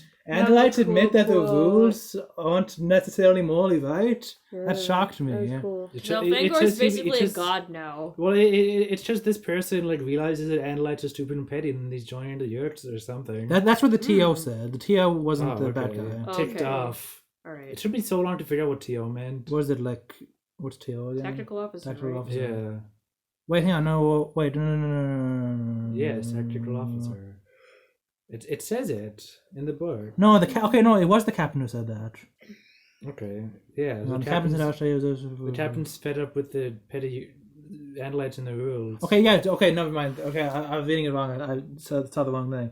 So yeah, the captain did say, "I'll believe he broke the rules, but I'll never believe he did anything wrong." So it makes sense that the captain's the traitor because he's like, "Oh yeah, screw Andalites. The rules are dumb." So that makes sense now, actually. 'Cause I don't think most Andalites would admit that breaking the rules is okay. Yeah. Rachel says, Astralin, isn't Astralin the new salad green? I have no idea what she's talking about. I wrote that down too. Is she Me talking too. about Astralonian? I googled Astralin greens and said, do you mean Astralonian? So I guess she means Astralonian. What is Escalonian? It's like a type of food, I don't know. All right, I don't know. I like this feeling of euphoria that Axe has when he sees other Andalites. Like earlier, it says, I can't. It felt so painful to be dying while my fellow Andalites were only a few feet away. Of course, he survives that. And then later on, he says, I had the sudden urge to start laughing, blah blah blah, because I was back among Andalites. They looked like me, they spoke like me, they moved like me. I wanted to laugh and to be sad. Yeah, That's how I feel when I see Andalites in this book. So I like Like it's Andalites. cool that he also wants to. He also is kind of sad because like he spent so much time away from them, and now he like I don't know, he might have to go away again. Still no lady Andalites, by the way. Mm-hmm. Yeah. Not one. So the TO is really racist. Ticked off. Yes. Tactical And officer. He's ticked off. He's tit out. He's tits out. He's Ticked off for sin. he's tipped over, and he doesn't like the Lyrans, and he says Andalites are the strongest when we fight alone, and he's trying to be like hint Dax, you shouldn't be with the humans, they're red, and he's really racist, which is interesting because like we're supposed to be like, wow, he's wrong, but also he's not the one who gets sold out to the Yerks, so it's kind of like, oops, he's kind of right. Well, no, but then he changes his mind. He does. I know it's so cheap though, but I like that. well, I mean, like, okay, either it's like, very here's okay, actually, listen. either his don't listen to me. Go do your either own his thing. opinion was very flimsy, or he was just saying this because he was dying and he just wanted to make X just encourage him. He's No, like, no. oh, I think No, he. I I think like he that wanted. I think he moment. wanted to make sure that Axe didn't listen to him because he realized that okay, listen, the Axe needs to follow those humans or the ALC won't go it anywhere. yeah, that's true. Chapter I'm 14. just saying, like, if I said, Liz, oh my god, I hate oranges so much. I love oranges, actually. I don't love them, they're fine. But if I said, I hate oranges so much, and then, like, I started dying, and then the people with me, like a ladder of oranges, made of oranges, descended from, like, above, and the lava was rising, and the people were able to climb out because of the oranges, then I wouldn't say, oh, oranges aren't so bad after... No, that's not what he said. That's not what he said. I would say, well, it's kind of strange that oranges happened to save the day, but like a ladder made of anything would have worked, honestly. What are you guys even talking about? No, I have no. really good analogies. That is a good analogy. I was like looking through PDF files. No, and talking about oranges. did TikTok say that like he likes human? I think he just said, "Listen, Axe, you do what you do. You please don't listen to my hatred for humans. They still suck, but whatever." That's how I interpret it. That's how I interpreted it too, I think. Wait, no, didn't he say respected that? I don't know, man. Anyway, Okay. according to someone here, Visser 3 and 4 are such close friends, which that's shocking. Can't Yeah, imagine was that a Wizard 3 joke? having I was friends. confused about that Yeah. part. There are a lot of friends in my know. Visor 4 would be very upset if I injured the creatures who have been causing Visor 3 such trouble on Earth. Visor 3 and 4 are such close friends. So I interpreted that as sarcasm, as like Visor 4 doesn't want to injure these people who is causing Visor 3 trouble because he wants Visor 3 to have trouble caused on him. He wants them to cause Visor 3 trouble because all the Visors are really competitive. Like, I wasn't sure what that meant. Yeah, no, that doesn't.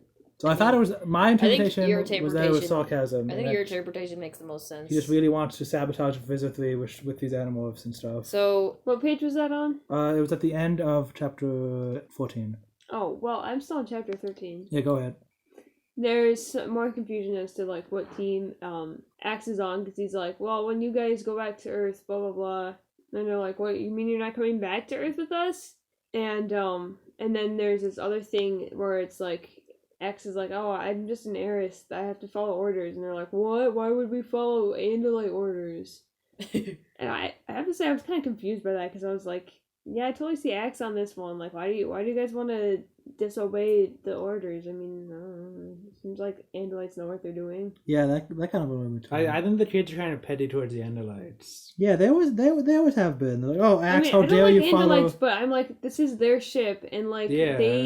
they're going into battle. They know what they're doing. I don't know what I'm doing, so I'm gonna trust them. Something I really get annoyed when the Animorphs, the kids, like get annoyed, like get mad at Axe for following orders from his own people. You know, Yeah, it's like I don't this get is it. his species. They're good guys. Like why are you mad at him for trusting them?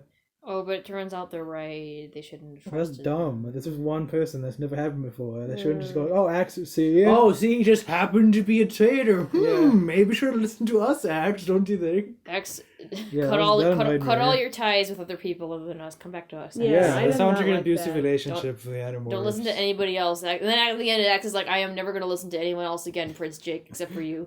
The man formerly known as... So Anyway, so I think a cool thing Axe says is, I'm not you, Tobias. I'm not a Nothlit. I'm not one species trapped in the body of another.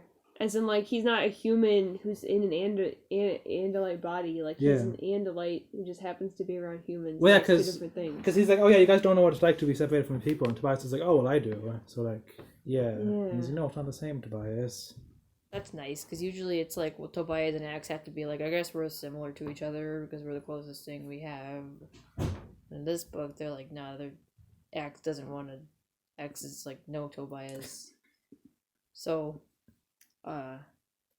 My next note is, hey guys, go watch that video of us playing Graveyard Golf on YouTube.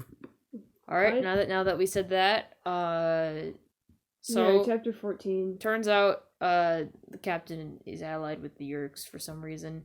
I like how this book never explains why. I feel like I assume that would get explained later. Like that's why like part of the exposition of at the beginning of the book was like, yeah, I found out that some Andalites can be traitors because of this incident. So I feel like that's gonna be like a recurring thing where they keep finding out that there are these traitorous Andalites, and I think that'll be like a big thing later, is my guess.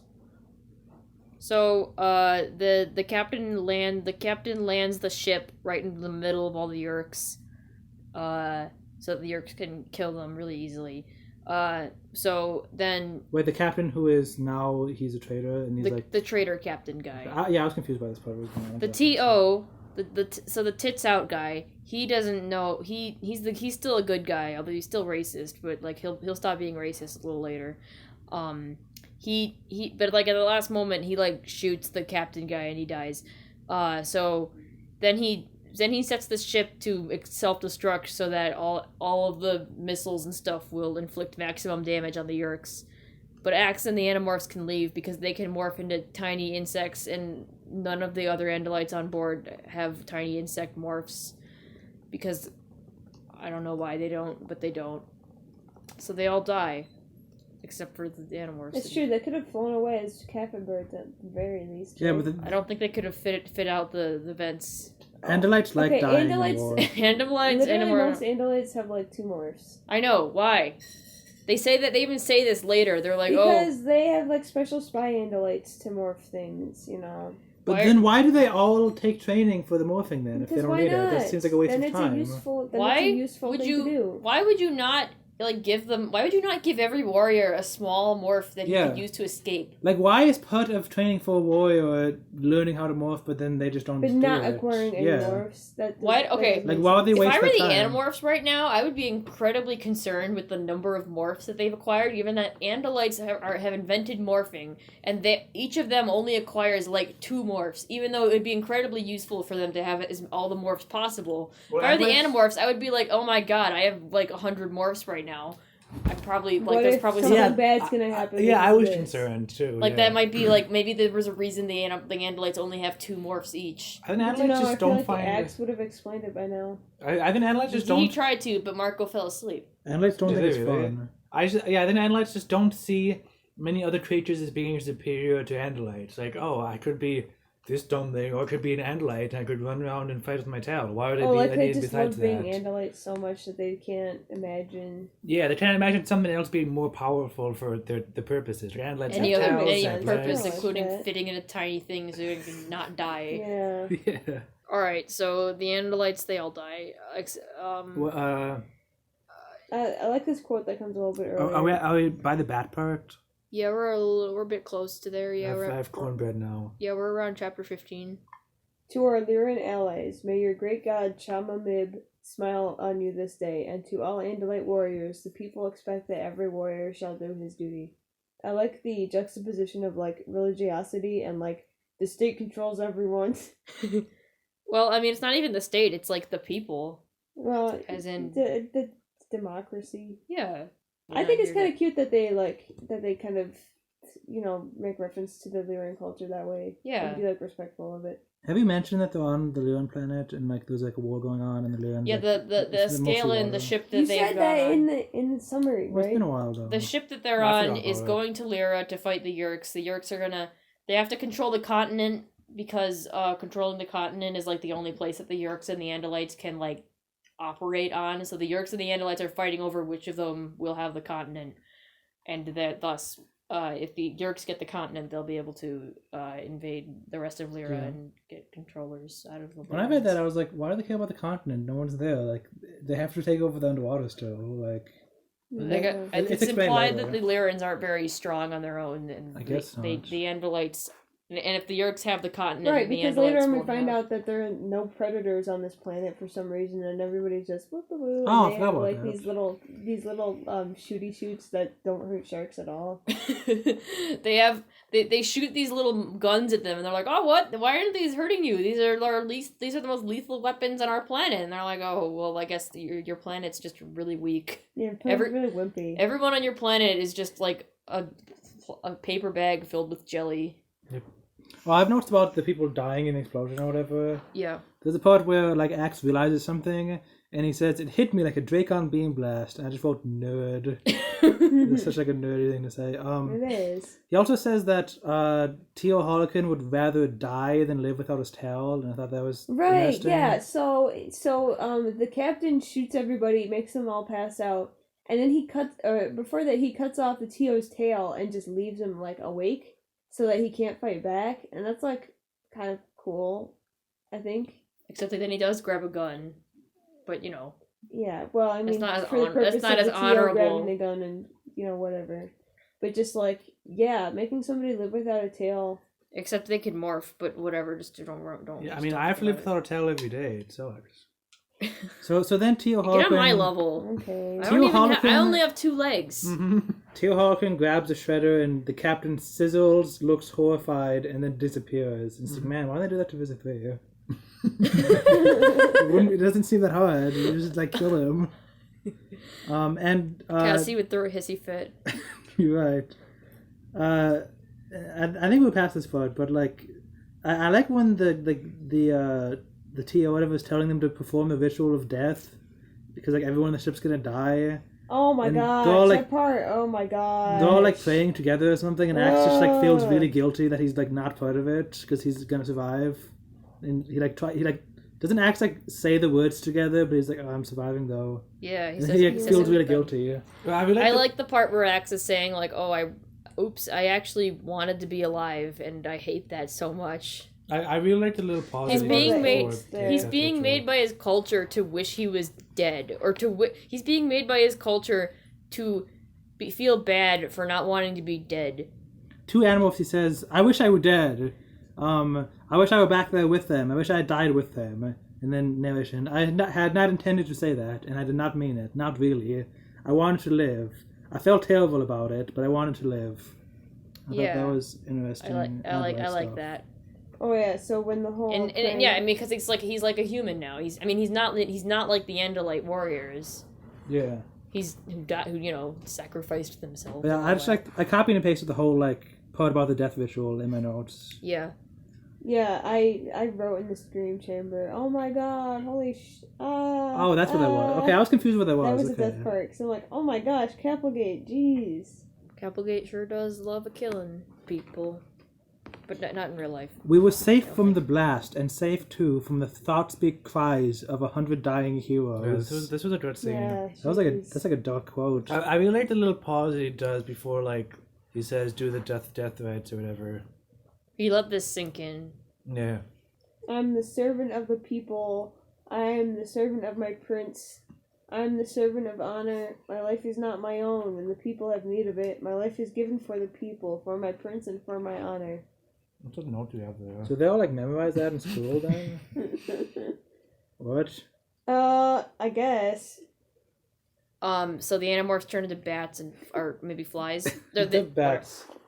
They fly around. Doesn't even really matter. Does someone have a note about the bat thing that Axe says? Because I have a note.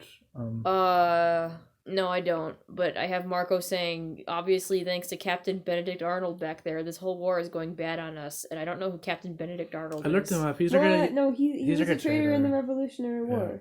Okay. I had to look it up though. Maybe cut I out the knew part that where I'm an idiot already. and don't know anything Is about it my is own it a known history. thing that Marco knows a lot about war? Because he makes like another war reference in this book. That I was like, okay, that seems With the okay, bat okay. chapter, my description of chapter 17 was Axe thinks about his favorite and least favorite parts of different creatures. Because he just talked about, oh yes, nice fur, oh, ugly noses, oh, nice leathery wings, Yeah. that's all the He stuff that doesn't he likes. like not walking around on 4 legs Yeah. because it makes him feel unsafe. So chapter 17, we get a lot of stuff about like what's comforting to Axe as being his own species, and I just like I like chapter 17. Yeah, I wrote he morphed into a bat. Skin, he's talking about skin, blue skin. It hung down from my arms as if I was wearing very loose human clothing. Clothing is pliable fabric designed to cover the human body. I learned the word pliable from this book 8 years ago. Sometimes as What does it protection mean? against the cold, but mostly, as I understand it, because humans Around. believe much of their body to be unacceptable. They are right, of course, but they cover the wrong parts. There's nothing uglier than the human nose. Acts like human butt is canon now. Or haha, penis equals nose. Oh yeah, he did like see people naked all the time. We haven't had any Wait, naked what? kids When in a did while. when did he see people When they like naked? first morph for the first time, but I gave him his clothes or something. Oh yeah. I And wouldn't, they're like, I "Ew, wouldn't Axe, say your that's all the penis, it's in time. my I mean, I'm face." sure I've seen naked people more than Axe has. I'm just saying. But Axe considers them Like X acceptable. thinks his body is Axe beautiful. put on his shirt like as pants or whatever, and like he was like, "Whoa, what's wrong with this?" He covered his nose. Yeah, he wanted to cover his nose. So Rachel and Marco are being dickbags to Axe for no reason. Yeah, because they're just geez, like, I really What hated when? Rachel here. What when? Marco's Beginning of going like, chapter if it wasn't 16. for us ignoring Axe and his precious captain, Axe would be dead back there along with us. And Yeah, I was annoyed by that. So I just like they're both ignored it. just being like, oh man, we shouldn't have listened to the Andalites ever. And Axe is the worst for wanting to be with Andalites Yeah, that was annoying. because it didn't turn out right. It didn't turn out well. Oh, did we talk about what the plan is now? Yeah. Like, I don't think we did. About who they're looking for. They're like, Axe, are there any Oh, and then- Andalites you oh, and know then- you can trust? I And he's thought- like, oh yeah, Prince Galluret. I'm certain, because he almost like died defending if people. He's the leader, so if he was a Yeerk, then this whole battle wouldn't even be happening. Yeah, so he's like, he's the only person who I'm 100% certain you can Yeah, trust. his whole family was killed by Yerks. So they're trying to find him now. So at one point, Rachel says, "Why? So some other Andalite traitor can rat us out?" And Axe puts his tail blade up to her. Oh, I forgot about that. him. Yeah. Good for him. Jeez, Rachel. Oh, that's Yeah. awesome. I love Axe not being like a perfect alien. I like how they don't get mad at him for that. Really, they're just like They're like, "Oh yeah, she deserves that." Like I assume that would be a big deal, but apparently Oh my not. god! What if Yeah. it was, what if Rachel was the first one to disappear and she disappeared just as Axe put his tail up to her, and they're like, "Axe, what did you do?" So then people start disappearing for no reason. You blew us off so you could suck up to Captain Creep back there.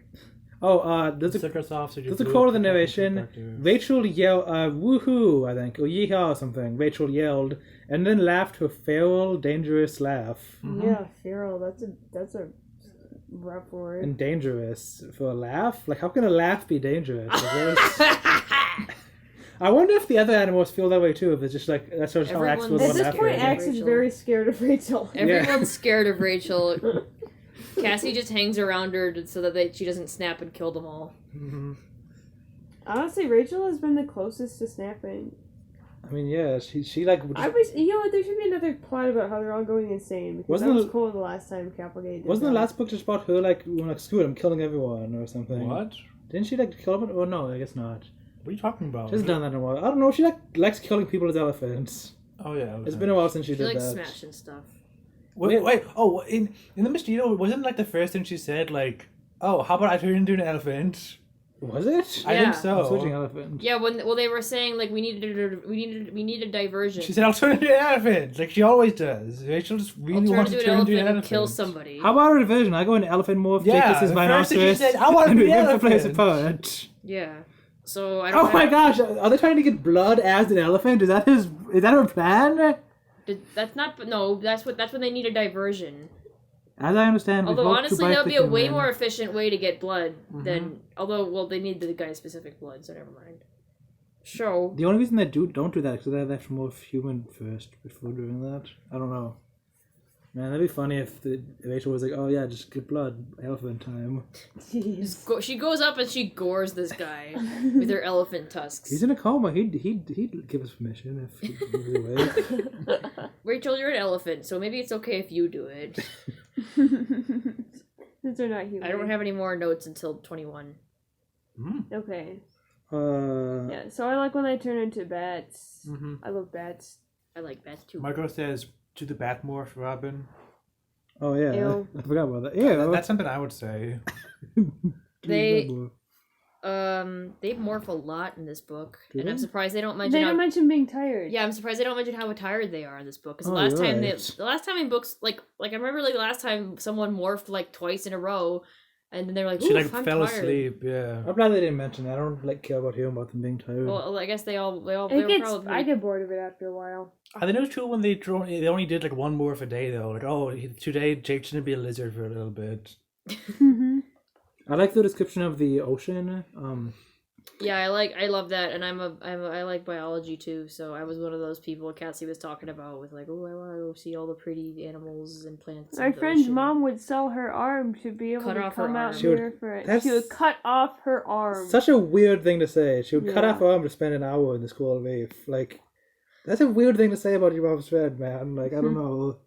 My mom's friend has come over to our house and said I would cut off my arm to see a really cool coral reef, man. Anyway, I like the description of the ocean. It's stretched forever, brilliant blue, far more vivid and bright than the oceans of Earth, which are usually grey. They go underwater later, don't they? I really like, I'm usually bad stuff. Usually aliens are like super strong and tough against humans and stuff because they're from another planet and their planet's just so rough. But I like how every planet just has a different stuff going on and different pros and cons. So they're really beautiful and everything, but also like I think any of them could be punctured by a needle. Yeah, but they can read minds. Yeah, that's cool too. I love the Lyrans, by the way. The Lyrans like their whole society I love every is description of Lyra. Their whole society is like they just all understand each other, and I think they all basically have the same personality too because they just all know everything about each other. They all talk in the plural. They all talk in the plural. Oh yeah, they do. We. They all know everything about each other. I think it's cool. I love the way the Lyrans talk. Yeah. They're like, we love you. Go save us, please. We're okay. We can just chill in a cave and heal ourselves. We're good. This book is so much like a video game because they find the Lyrans and then they have to do the thing to free them and then they say, "Thank you for freeing us. Now we will go and disappear and go somewhere where we will heal." They remind me of toads. Now that's why I love them. Now take our forms. Here's a new Pokemon we can use to fight the other bad guys. Okay, bye. And this book was such like a video game. That's probably why I liked it. Yeah. Also, with how they're always moving on to the new thing. And how they morph 20 times. That's like in the video game. That's what I expected from Animorphs. They would just go from morph to morph. No, that's not. I expected. So Stir's saying they morph too much in this book, and Batter's saying this is the only book where they morph enough. What I expected from Animorphs is that I think I've said this before, each book is completely unrelated. And it's about, this boy can morph into a shark. And that's the whole book. We're not going to get that at any point in this series. I don't want it. That's just what I thought it would be. Anyway, that'd be stupid. I thought it shouldn't be too grassy what I thought Animorphs would be, and I liked it for that. I liked what I found in this book. Anyway, chapter 17 It's got so much aliens and stuff. Yo, Captain Samlin has sold out to the Yurts. Was I selling out to the humans? And that makes you wonder, so Axe is wondering if he sold out to the humans. The humans are like, "Hey, Axe, be our friends. We're gonna help you." So I wonder if the Yurts went to the Captain Samlin and they're like, "Hey, listen, you tired of Andalites being sucky to you? We'll be your friends. Join us." And he was like, "Yeah, you want Andalites to do so, but yeah, I'll join the Yurts." It's like I wonder if Samlin would just discover that the Yurts were nicer than Andalites to him, and that's why he was a traitor. That's really interesting because I love Yurts, as you all know. Yeah. Or maybe he just got tired of the typical Andalite arrogance. And I really don't see why an Andalite would join up with Yurts.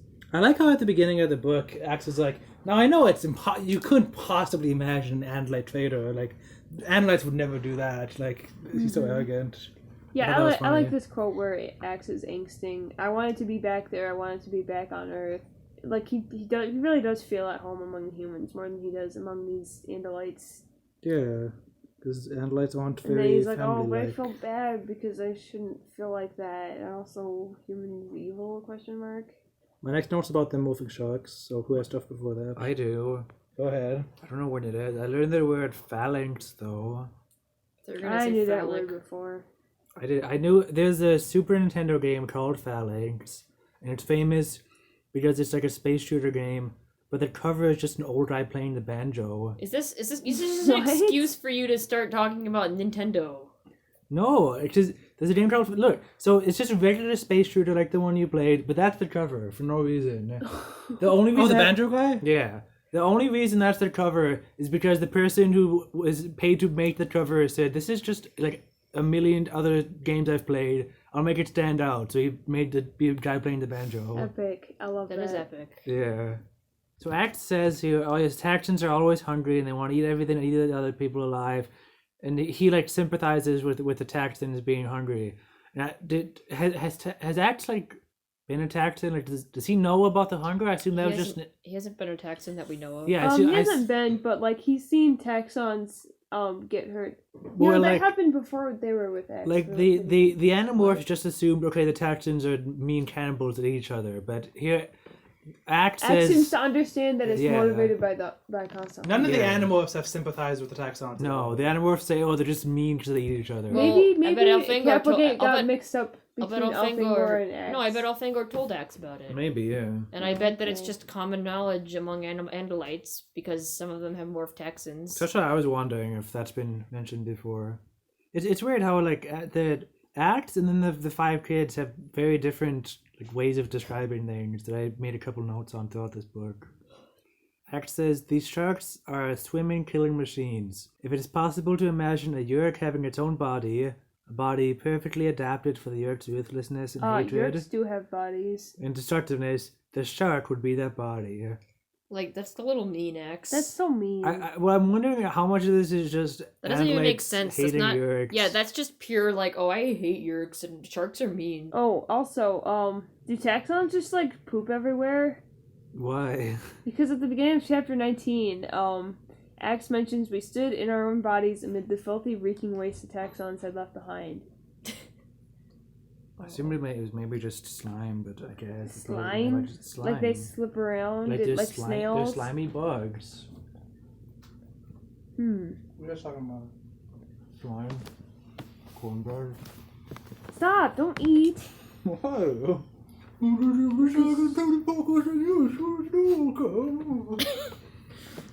I know the kids are very, very judgy about people being voluntary controllers, but Axe doesn't seem to care that much when he finds out that this Andalite is a traitor. He's just like kind of confused and then What? No, worried. it shatters his entire worldview. Yeah, but he isn't like, oh man, he's such a bad person. He's just shocked. Where the Animorphs have zero, I mean the human Animorphs have zero sympathy for anyone who is willing to join the Yurk side. Where Axe doesn't really mention that. He glosses over any saying that someone who joins the other team must be a terrible, terrible person.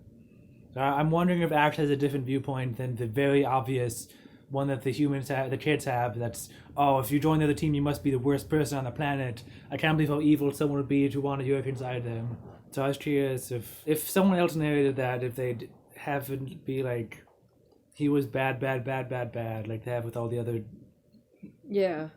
voluntary traders. Because they even have the fact, Axe doesn't say he's bad for joining Yurks. He only says one bad. No. X randomly says, one more thing. If at any time it seems the Yurks may catch us, if it seems they might take me alive, you must not let them. You must destroy me yourself rather than let them take me. Like, wow, okay. I think that's kind of the idea with all the Animorphs, because, like, you know, if any of them are taken, then they're all screwed. I think they're all... I just thought that was a pretty heavy quote. I think that arrangement is kind of constantly there for all of them. Yeah, okay, so they find some Lyrans and they're like, hey, Lyrans, help us. But then they're controllers, so they get attacked. And that's all. And then they chomp them.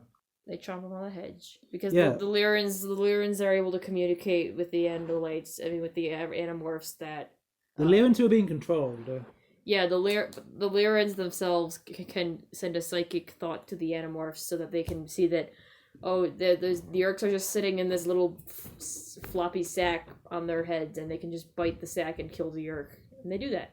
And then the Lyrans are like, oh, it's okay, we can regenerate. We do that slowly. We haven't had, like, people, like, speaking out while being controlled in a while. Because the Yurks control everything but your mind, and the Lyrans are using it exclusively their mind. But like talk about, like, Chapman and, like... yeah, it's been a long time since... Yeah. That was book 2. Yeah, that was in like book 2 and like book. I think we've seen little 5. Bits of that since then. We've barely had it though. Yeah, well, book 2 was the one where it was explored. Yeah, I want more of Chapman lore. I think he hit someone with a car. No, more about Michelle. What's her name? Michelle, Melissa, Miranda. Oh More yeah, of, what like, happened to her? Melissa? Is she still I sad? want more of that like her and her parents and stuff. That from book 2. That was the plot. Yeah, I that thought they were gonna go I more thought with they were that, gonna but they do just more of skipped it. that. but Hopefully they didn't. come back soon. That was a Rachel book, right? Mhm. Hopefully it's explored more in the next Rachel book. I don't know. We've had 2 Rachel books Yeah, since it's then. been a while. I've got some bad news for you. My next note's on chapter 21. Wait, actually 3 Rachel books since then. She hasn't mentioned her. She hasn't so much as mentioned her. I guess Well, I Rachel still have really hope doesn't- it'll come back at some point. Axe is describing the Lyran planet, and he's like, in this ocean, the water was as clear as air, clearer in fact than Lyran air, which is so heavy with humidity that sometimes you feel like you breathe in clouds. Oh, I thought it was cool. Yeah. And I was gonna ask, like, why is this the first time that he'd heard about this? You'd think, like, you get there, the first thing you say is, well, it's like a breathing clouds. Campbellgate didn't think about Well, it. no. They're in a war zone, No. I have a reason. Okay. I realized that, like, it probably wouldn't be that shocking to Axe, because Axe, like, is in a space traveler, you know. So now it just come up that, and he, like, studied the planet before. He knew, he see maps of it. He knows how it is. So now it's just kind of coming up. Now it's relevant. He's like, oh yeah, by the way. So it's not a new discovery to him. He just like Yeah, well, any other narrator would be like, oh, this is worse than when we were in the Amazon rainforest. This is like breathing in clouds. But Axe is just like, yeah, by the way. Good insight there. X says it wasn't normal thoughts speak when he's describing how the Lyrans talk. It was deeper than that. Images, ideas that appeared in our minds that we then translated into words. Which reminds cool. me of how Cassie describes how the whales talk to her. Yeah. Oh, maybe that's just like a thing that like I was just saying that. Fish. I was just amphibious gonna say, creatures share. Or it's the not same with amphibious, how but the water. elements They did live in talks. water but breathe. Yeah. It's the same with how the Elemist talks. No, it's Huh. different though. I wonder if that's like that must be like intentional that like things underwater in this Cavalgate universe do The that. voice. Universe. So because of that, like the Lyrans are able to show them like where to go and stuff by giving them images. And Yeah, and they're like, hey, they like paint a picture of their head, but they just add an arrow in it. I thought that was cool. I guess is that what it was? something like that. They said it was like an arrow. Yeah. I've notes about when they. Yeah, anyway, I become really Lyrans. liked like I was really interested in the Lyrans from that other book like 2 books ago, and now I'm really glad that more of that is being just being like described in this See, another book I got the Lyrans mixed up with snakes, but I played the video game, and in the video game the Lyrans are just any other enemy. They can't read your mind or anything. Oh. But What? that helped me like keep track of who was who with the creatures. Where sky meets sea, Andalite, human, and Lyran are joined as allies, my Lyran said, each with their weaknesses, each with their strengths. Yes, that seems wise. The Yeah, Lyrans it's are really wise. cute. Like, they didn't have to say that. For some reason they did. And then, It's the moral of the story. it's the moral of the story. Because a fellow Andalite told me we were weak because we are not united. We do not speak with one voice. I said, but this union does not feel weak. That sounds like a pickup line, honestly. You know, somebody told me, girls, and human girls and Andalites, don't have that big of a connection. But you know, baby, I'm feeling that this connection isn't weak. I'm feeling She this was connection with looking your kinda legs dope wrapped with around her my finger torso, at her thumb. as you ride on my back. What are you saying? Nothing. It started with somebody. maybe, Oh, and then the maybe lyrics- it was a pickup line. They just they didn't. They were just like, oh, that's nice. Free people who get together to defend freedom are never weak. Marco just randomly says that. Oh, I was Marco like, says oh, that. cool. Yeah. Wow. Um, Marco. Yeah, and then Hello. X is like, you know, I kind of like humans, and also I kind of like Lyrans. I like how the Lyran mind reading. It seems like they can't like read thoughts like how mind reading usually is, but they can like hear your like insecurities and stuff, or like and like hear like what you're worried about. Like it's Yeah, it's I not really like I really like when Cassie's like, oh, we don't like to, and then the Lyran's like, yeah, we know, we don't like to Yeah. have sentient creatures, blah blah blah. Yeah, shut up, and bitch. then like yes, because there would have been a whole conversation about this, and Yeah. the Lyran just shuts her right up. It's not like Great. standard like mind reading where like people can like hear the voice in your head, and I like that because then they have. I assume because of this, there's not gonna be a plot where it's like, oh guys, just try not to think about this thing, or they'll catch us. You know, like Is that good? that's all really- they have to do is That's just just stay out really of fast. range of the yeah, Lyrans. like 'cause The it's- Lyrian, I'm if the really Lyrian annoyed gets when that's close like enough loose to and you, stuff. it knows your entire self. Yeah. It knows you better than you know you. So I think that's cool that that's how it works, and not like normal mind reading and science fiction all the time. So once they morph Lyrans, they can read like everybody else's entire minds. I like this part. Yeah. And they feel naked. Yeah. Well, they also, it's like, this is just natural for Lyrans, and Yeah, Lyrians don't have secrets. Lyrans are just totally open. I was curious if the fact that Rachel and Tobias aren't there is like intentional, so no one finds out that they love each other or anything. I think everyone knows. I thought everyone knows about Jake and Cassie, but not Rachel and Tobias. Yeah. No one knows that Nobody about Rachel and no one knows that Rachel and Tobias. Tobias like hang out at night and like shove each other in pillowcases or whatever. Yeah. I guess it would be it's a bit difficult to keep track of who knows what when two-sixths of the book, a third of the books are narrated by people who know about their secret because it's narrated by Rachel or Tobias. But that's why we have a book club, so we can all keep track of it together. I don't think anyone knows about their little thing going on where Tobias goes in the window and holds her hand and watches TV and gets stuffed in pillowcases. All right. Do you know what we're referencing the pillowcase thing, by the way? Yeah, I know. It's a really funny joke in the podcast. When her mom comes in and Rachel sticks him under a pillow. So they all hear each other's thoughts, and then Marco says, and then they hear like about like Marco's dead mom and about like whatever Jake is worried about like being a leader or whatever. And Marco's just like... They hear all those embarrassing fantasies Jake has about winning a basketball game. Did it actually say that? No, that was in book 6. Yeah. Oh, the look in his head was like, I'm going to bring up the most embarrassing fantasies you have. And Jake's like, no, not basketball. It's a basketball game fantasy. Okay. Well, Marco said, uncomfortable, I would just like you all to know that whatever thoughts of mine you're reading are totally made up. They aren't real. And that made me laugh really hard. Me too, I really like that. And then Jake just says, yeah, same here, absolutely. And then Cassie's like, oh, hey, since these are just morphs, maybe we can turn it off, because, it's like how... How does that work? No, because it's like when they morph into like a mole or something, the mole's instincts are to like dig and do whatever... But then they learn to control it. So this is like the same thing where they're learning to control the morph and become more human than... But that's not an instinct. That's like a sense. No, that's an instinct. So can you just turn off bat hearing? Oh, you mean like... Okay. I could see that. It depends. I mean, I guess we don't really know how Lyrans work. I'll just turn off my nose. Maybe Lyrans can turn off their It's a thing psychic. in the mind, though. It's a mind. It's a mind. So they control their own thoughts. They just don't think about being psychic, and then they stop being psychic. Oh yeah, and then that's kind of interesting because Axe is like, it seems suddenly very lonely as we grab the water jets and run away through the brilliant inner lives. See, suddenly very lonely. He says that after they all close their minds to each other, and it's like, oh, and then they actually kind of like had like a mental link, but then they just broke it off. Like Lyrans are so social. I mean, maybe it's the Lyran thing, or maybe it's just like the fact that they, for the first time, were not alone in their own minds.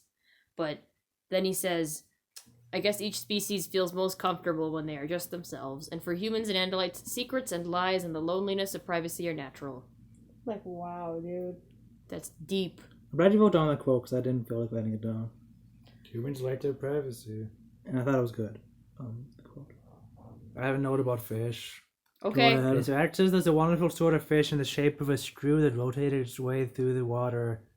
The shape of a screw, like the thing that you use to turn with the screwdriver. And that's like the third time in this book that Act is like referencing. He like uses human tools as a comparison. Because earlier he says it talked about his hooves being nailed to the floor. And then later he talked about a scythe. And there's no reason Andalites would use a scythe. So like I'm wondering like if, I mean, I know Act like read these things, so like the whole dictionary, not dictionary, encyclopedia. Yeah, and like it seems clear. Like I think Andalites tend to like judge other creatures based on what they're able to make and the tools they use to do that. So I think Act is just really into like human tools for making things like nails and screws and scythes. Well, because he hates the computers. He's like, the computers are stupid. So he's using like all these like basic metal human tools as analogies now. I think that's cool, but where I thought you were gonna go with that was that Axe is becoming, since he's been living on Earth, he's becoming more accustomed to human culture, and that's now becoming his frame of mind for comparing things instead of what he would have when he was living on the Andalite planet. And so he's gotta like catch himself and be like, oh wait, which is blah blah blah. And so like I feel like that would be cool because it would tie in thematically with Axe feeling like he's spending too much time with humans and not like connecting with his own people enough.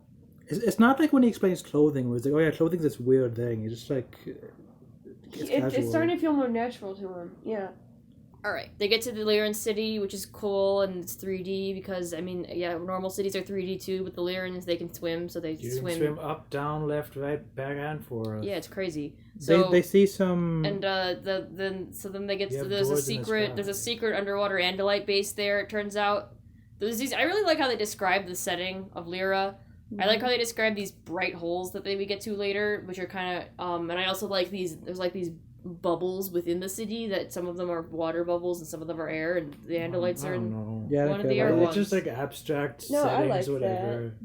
So they talk to the Galuit. They talk to him. Dude, I love So these is guys. Galuit higher ranking than like the captain who's Yeah, in ship? Galuit's Prince. cool. I He's like, Galuit. oh yeah, he's really high because he knows about. He's Elfangor. the leader of the he's the leader of the Andalite thing. Is he as high as the guy who told Axe to lie? Then is he like I higher don't than know. that? Or is he not That guy had a different position. That guy was like the communications guy. Real quick, when they get to the city, Cassie says it looks like a giant Dairy Queen cone poked with a million holes. Like those are like doors and windows. Oh, that's why you said that. Yeah, I think Dairy Queen cones look really weird. Like they're like soft serve, but they look like balls. They're like the Michelin tire man. Yeah, I'm used to them looking like a smooth like spiral, but these It's are like not very cone shapes. yeah, it looks really the actual ice cream I'm talking about.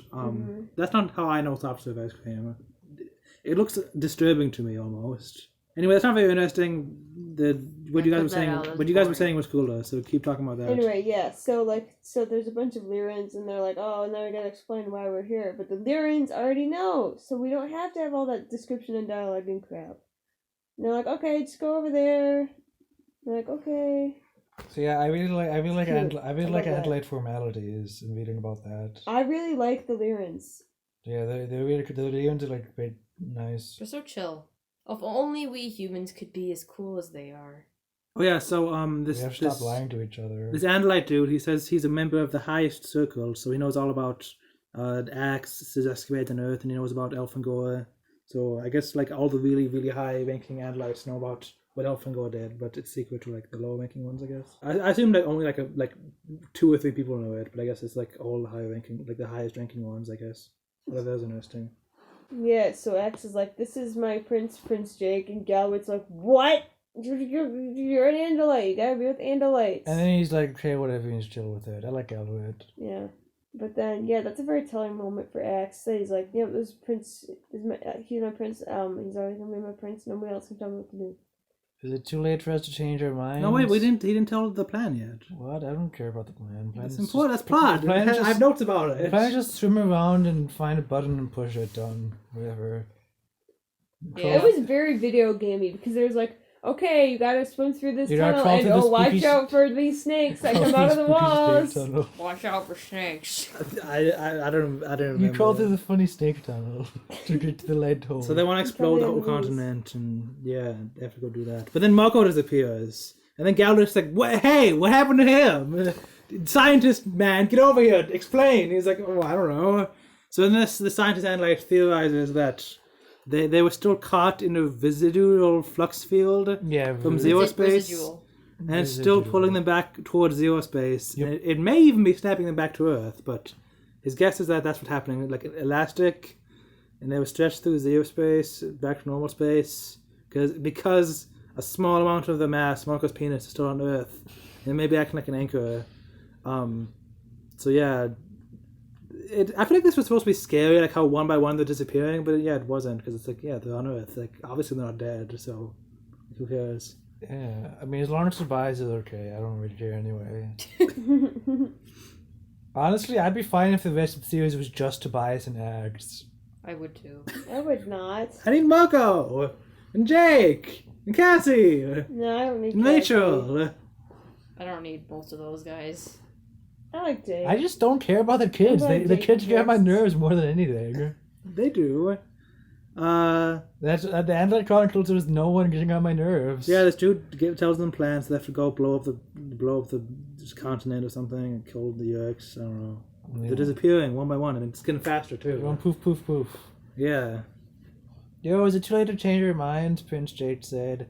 Galuit looked alarmed. It is humor, I said. Axe said quickly. Human humor often consists of pretending to wish something one does not really wish. What makes you so sure I don't mean it? Prince Jake muttered. More humor, I explained to Galuit. That was cute. Can I just say that their plan makes no sense? You What got do you crawl mean? through the snake hole and push the button. What's That's wrong the with the plan. plan? Who cares? Okay, so the Andalites need the Animorphs to turn into sharks so they can get to this button that they need to press, Yeah. which is in like a super Hey, secret. how did the Andalites put the button there in the first Yeah, place? and how are they planning to even do this plan until the Animorphs randomly showed up? Are they like, oh geez, I sure No, hope no, some no. morph capable No, they humans. just kept pressing the destruct No, button, but nothing was no. What happening. happened is they had been setting it up, but then because this was explained, because the one Andalite captain sabotaged the ship, like the war ended sooner than expected, so they didn't have time to finish setting it up. They had to go like defend the stuff, like rest of that instead. Yeah. All right, sure. And then Axe explained that to the captain. He's like, "Tail Andalites, suspicious." I don't know. Suspicious. And then he says, the freedom of the planet rests on your towels, or whatever humans have that would be equivalent of towels. And then Cassie says shoulders. Yeah. And at first I was like, how are shoulders similar to towels? Who cares? Is this just a thing where Cassie's really bad at lying and making up stuff? Oh yeah, the Cassie say my phone number is 1 Yeah. 2 3 4 5 6 7. And then I was like, oh, it rests on those shoulders. That's right, that's a phrase. Like, I was really confused why Cassie said shoulders at first. I thought that was funny. Just because I misunderstood it. Later on, there's a wait. This is later on, I guess. They go through a water cave and fight aliens and stuff. Is that where they fight another Lyran controller? Yeah, they've heard some more Lyrans. And they So- free him, and he says the same text, like, "Oh, thank you so much for freeing me. That is like a video game. The path you seek is in here. Here's So- a- Thank you, my Okay. Andalite friend. Hurry, hurry. The Yeerks know your mission now. Hurry. So I wonder if this is just a weird formatting, but when the Yeerk in the Lyran head is Thank crying you, Mario. out, But he the button says is in another right hole.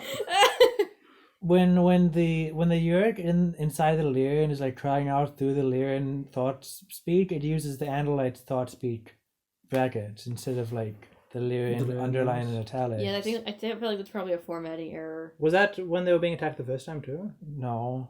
Well, the first time it wasn't like separate from the Lyran. I don't know. So but that might be a formatting error. I gotta say, this like mission to go through these underwater caves like was much more interesting than like.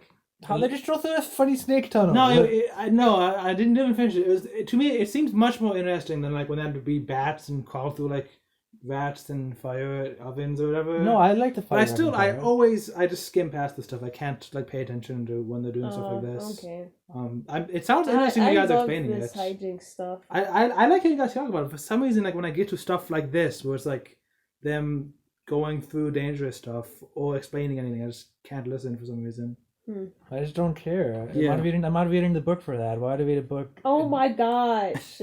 It's Animorphs. They morph into animals and go do battles and stuff. So I'm reading the book to hear about Andalites and And their they go to romance with fun human missions. girls. You're reading the book to Why read are you about reading the books for extras. that? Where did you even get that?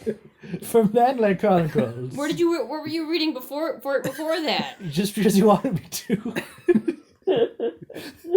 No, I really like the books. I like the books. But man, the best part is It where just just makes the me so mad Andalites. every time you bring up the stupid Andalite Chronicles. The more you bring up how much you like it, the more I start to not like it. I love the Andalite Chronicles stir. So just This so is you like know. the kind of book that This is like my replacement Andalite Chronicles because it's all about Andalites, but I like it more.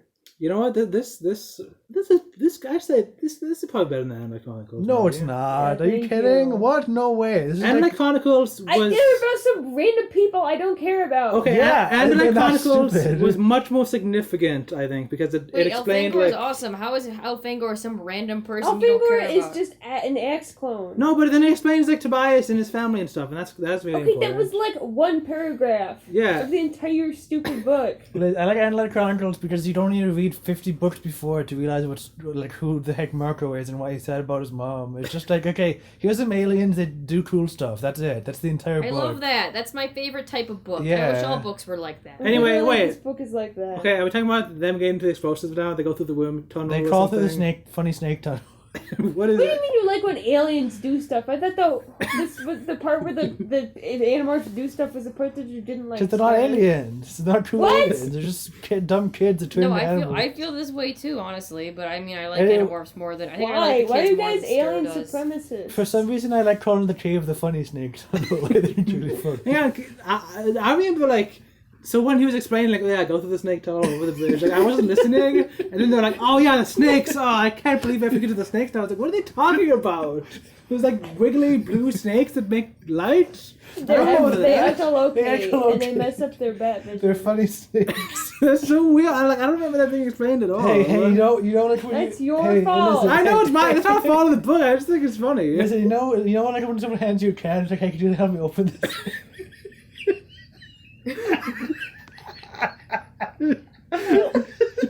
You open it up. It's really funny. And what comes out?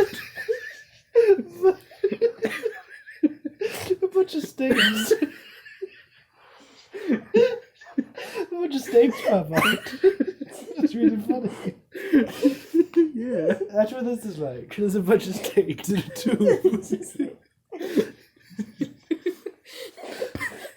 One of the Yorks hands the Animorphs can. He's like, can you help me open this? And Margot's like, oh, sure, buddy. No, I want to get one of those cans. I'm freaking looking up on eBay. That sounds like exactly the kind of thing you would I'm own. crying laughing because of funny snakes in a tube. My cousin had one. I thought it was awesome. I want one. Snake and can. Matt, wait, you're ordering them now? Dude, look up a picture of someone using one. Oh, it's only like $7. Look up a picture of someone using one. It's really funny. Snake and can gift. Wait, we need to finish this book. We didn't finish talking about it yet. We have 6 pages. Come on, guys. A lot happens in those 6 pages. A lot. It just crams it all in. I remember, but it's not bad pacing. Like, I think it's fine. Yeah, the pacing last 6 Oh, pages. I like the pacing a lot, actually. Like, I was like, how is there only 10 pages left? Like, how are they gonna freaking get home and stuff? And What I was I like, knew how they were gonna get home, but I was like, geez, it's fast. I think I said this already. I was like, man, I don't want to freaking read 6 pages about mosquitoes, but then they didn't. Well, It yeah, was like one page. Capelgate is so freaking bored of this plot that she can't even keep it The going mosquito for... plot, not the old She one, gets so not the bored new of the mosquito plot that she can't even keep it going for 1 page. The chapter where they come back is literally less than a page, and then they leave. Wait, so Don't explosive. even worry about the guy Explosive being time. infested. So explosive time. They're in the cave. Cassie disappears, and then Jake's like, "Oh, hey, it's just you and me, Elfangor. Maybe you don't have to call me Prince anymore. Maybe you can call me the Jake formerly known as Prince." I And love that joke. I just wrote that and said, "Ha." I don't get what's so funny I about don't get it. Nice and Wait, put what's so apart. funny about it? The artist formerly known as Prince. See, I didn't get Well, that. everyone knows that. I didn't know. I know that he's a symbol. I didn't know he went by the artist what- formerly known as. yeah, Well, that's that's what what the Prince went by. symbol. That's yeah. 'Cause Half the of symbol us- doesn't have a name. Half of us didn't know that. So then Axe gets to the bright hole and Jake is gone, and then we kind of explained the ending of it. Axe, he types in the code and it's about to explode in 30 minutes, and Axe is like, "No, do it now. They'll come and disable it." So then it's gonna explode in 10 seconds, and then 1 second before it explodes, Axe is popped away, and also he And gets also shot with the while Dracon you- beam and almost. He also- gets shot point blank and, And then also, pops away. while the before York bullet is hits firing him. a Dracon beam right at him, and he looks at the beam right in front of him. Yeah, Yeah, he and gets then shot he's point like, blank bye. and then poofs away. 1 second he poofs away, and then this part's weird. They're back on Earth and all in the same moment. That makes they sense to come me, back. yeah. Yeah, that makes sense to me. It's like time travel though. That's weird. Well, that's what zero space travel is. I guess pretty yeah, much. you're right. Kind of. Zero space travel doesn't exist within So time. then the guy they're trying to suck blood from wakes up and he's like, "Oh, there's some mosquitoes here." Anyway, and then What's up with the the Yorks? controllers are like, "Oh no, he's awake. Better run away." Like they could just hit him in the head and knock him out. They're in a Hold on, why were the hospital, controllers upset that he was awake? Yeah, Yeah. Didn't they want to be awake? I'm confused. and then they all run away. What the like? I really don't understand Why did they run? I don't get it. They're like, "Oh, I didn't expect to be They awake." could have just pumped with anesthesia. And then They could have just stuck the York in there. wait. right What's then. wait? Is anesthesia? No, what's the one that makes you fall asleep? Anesthetic kind Tranquilizers? of knocks you out sometimes. The human, he's awake. He's not supposed to wake up yet. He's in a coma. Maybe What will we do? The Visser will kill us. What? I thought he wanted them to be awake. No, the Kill you, Visser that's will. what he wants. He'll kill you if he doesn't wake up, you weirdos. The police are coming. We can't be taken. Run, run. Will be worse than The police? taker. That's what they yell. The police are coming. Well, that's because because they're of, then shooting out the window at a mosquito. Wait, they were Right. shooting at mosquitoes? Is that what happened? Axe falls in the bush, turns into a mosquito, and the guys are shooting down at him with their human guns. Yeah, they were and then shooting he at gets Axe popped earlier. away. Oh, Wait, I thought he popped away when he was sucking the blood. Yeah. Oh shoot! I guess he flies back up to the window. I don't know. And then they go back Yeah, where they were. I don't know. Whatever. No one cares about the mosquito Apparently the plot. police This are book isn't coming. about mosquitoes. No one cares about the mosquitoes. Axe says exactly. I like the way that's And then spelled. he yanked. And Oh then- yeah, this part's great. This Can we is the just best. Read this whole part. This is, yes. Yes, please, let's do Read the that. part like before, like that sets it up too. Okay, I'll just read the whole entire last chapter, probably. We were all yanked away at the same moment, so naturally we all arrived back at the same moment. Yanked. Yanked is a strange word. Yanked. Yeah, Marco said. That's what's strange. The word yanked.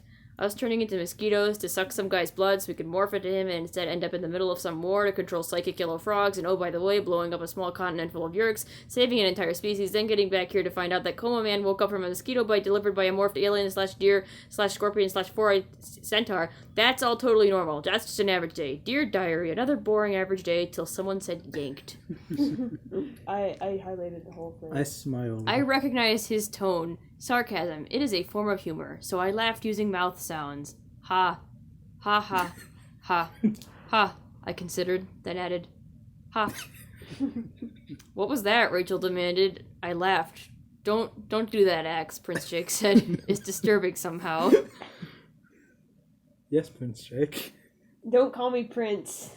I will call you the Jake formerly known as Prince.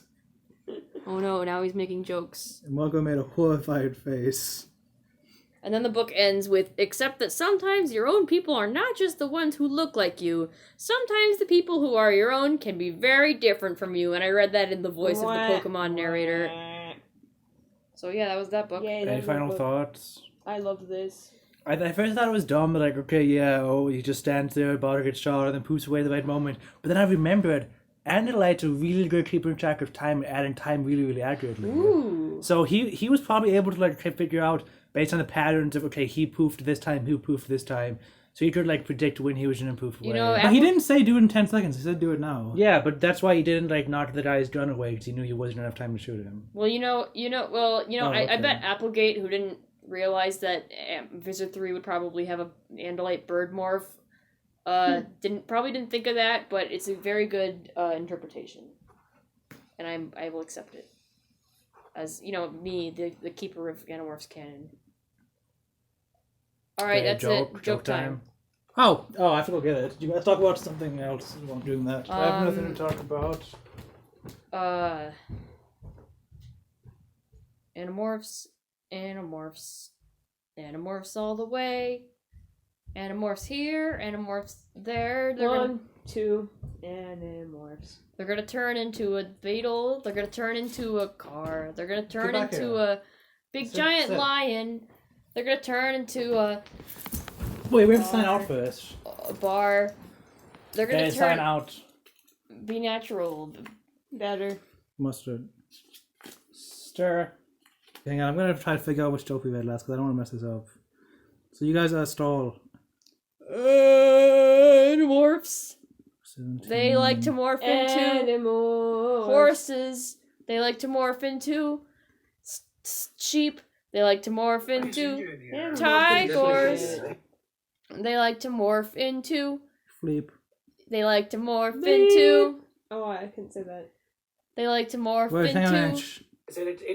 It's no, it's Phineas and Ferb. What? It's Phineas and What's the Ferb. joke? Stupid! No! Bats? The battle bus. No. Oh, it was the bus bat one. That's right. Okay, the blood bus. So it was how do vampires get around in a bloodmobile? Okay. It's been 3 months. What kind of school uniforms do bees wear? Stripes. Black and yellow, yellow and black. Ooh, I know. Wait. Black and yellow, black and yellow, black and yellow. Oh, I know. Yellow and black. I don't know. I didn't realize there are types of school uniforms. Yeah, What do you me either. I mean? can't think This of is a good joke, I think. pants and shirts. Formal, informal, Polo. It's okay. It's the ignoring the wordplay. It's a single article of clothing. Like a shirt? Sure. Jumpers? buzz something, No. pollen something. No. Bee. Bee something. No. Not Bee- bee something honey. No. They wear just tiny comb overs. No. honey comb overs. The school, man, that'd be an awful school uniform if everyone had to have a comb over. Oh, that'd be horrendous. Hive. No. Outfits that give you hives. Everyone just has to have hives as part of the school uniform. Guys, think of bee-related words. Wings. Stinger. Yellow jackets. Yes. Like, how can a laugh be dangerous?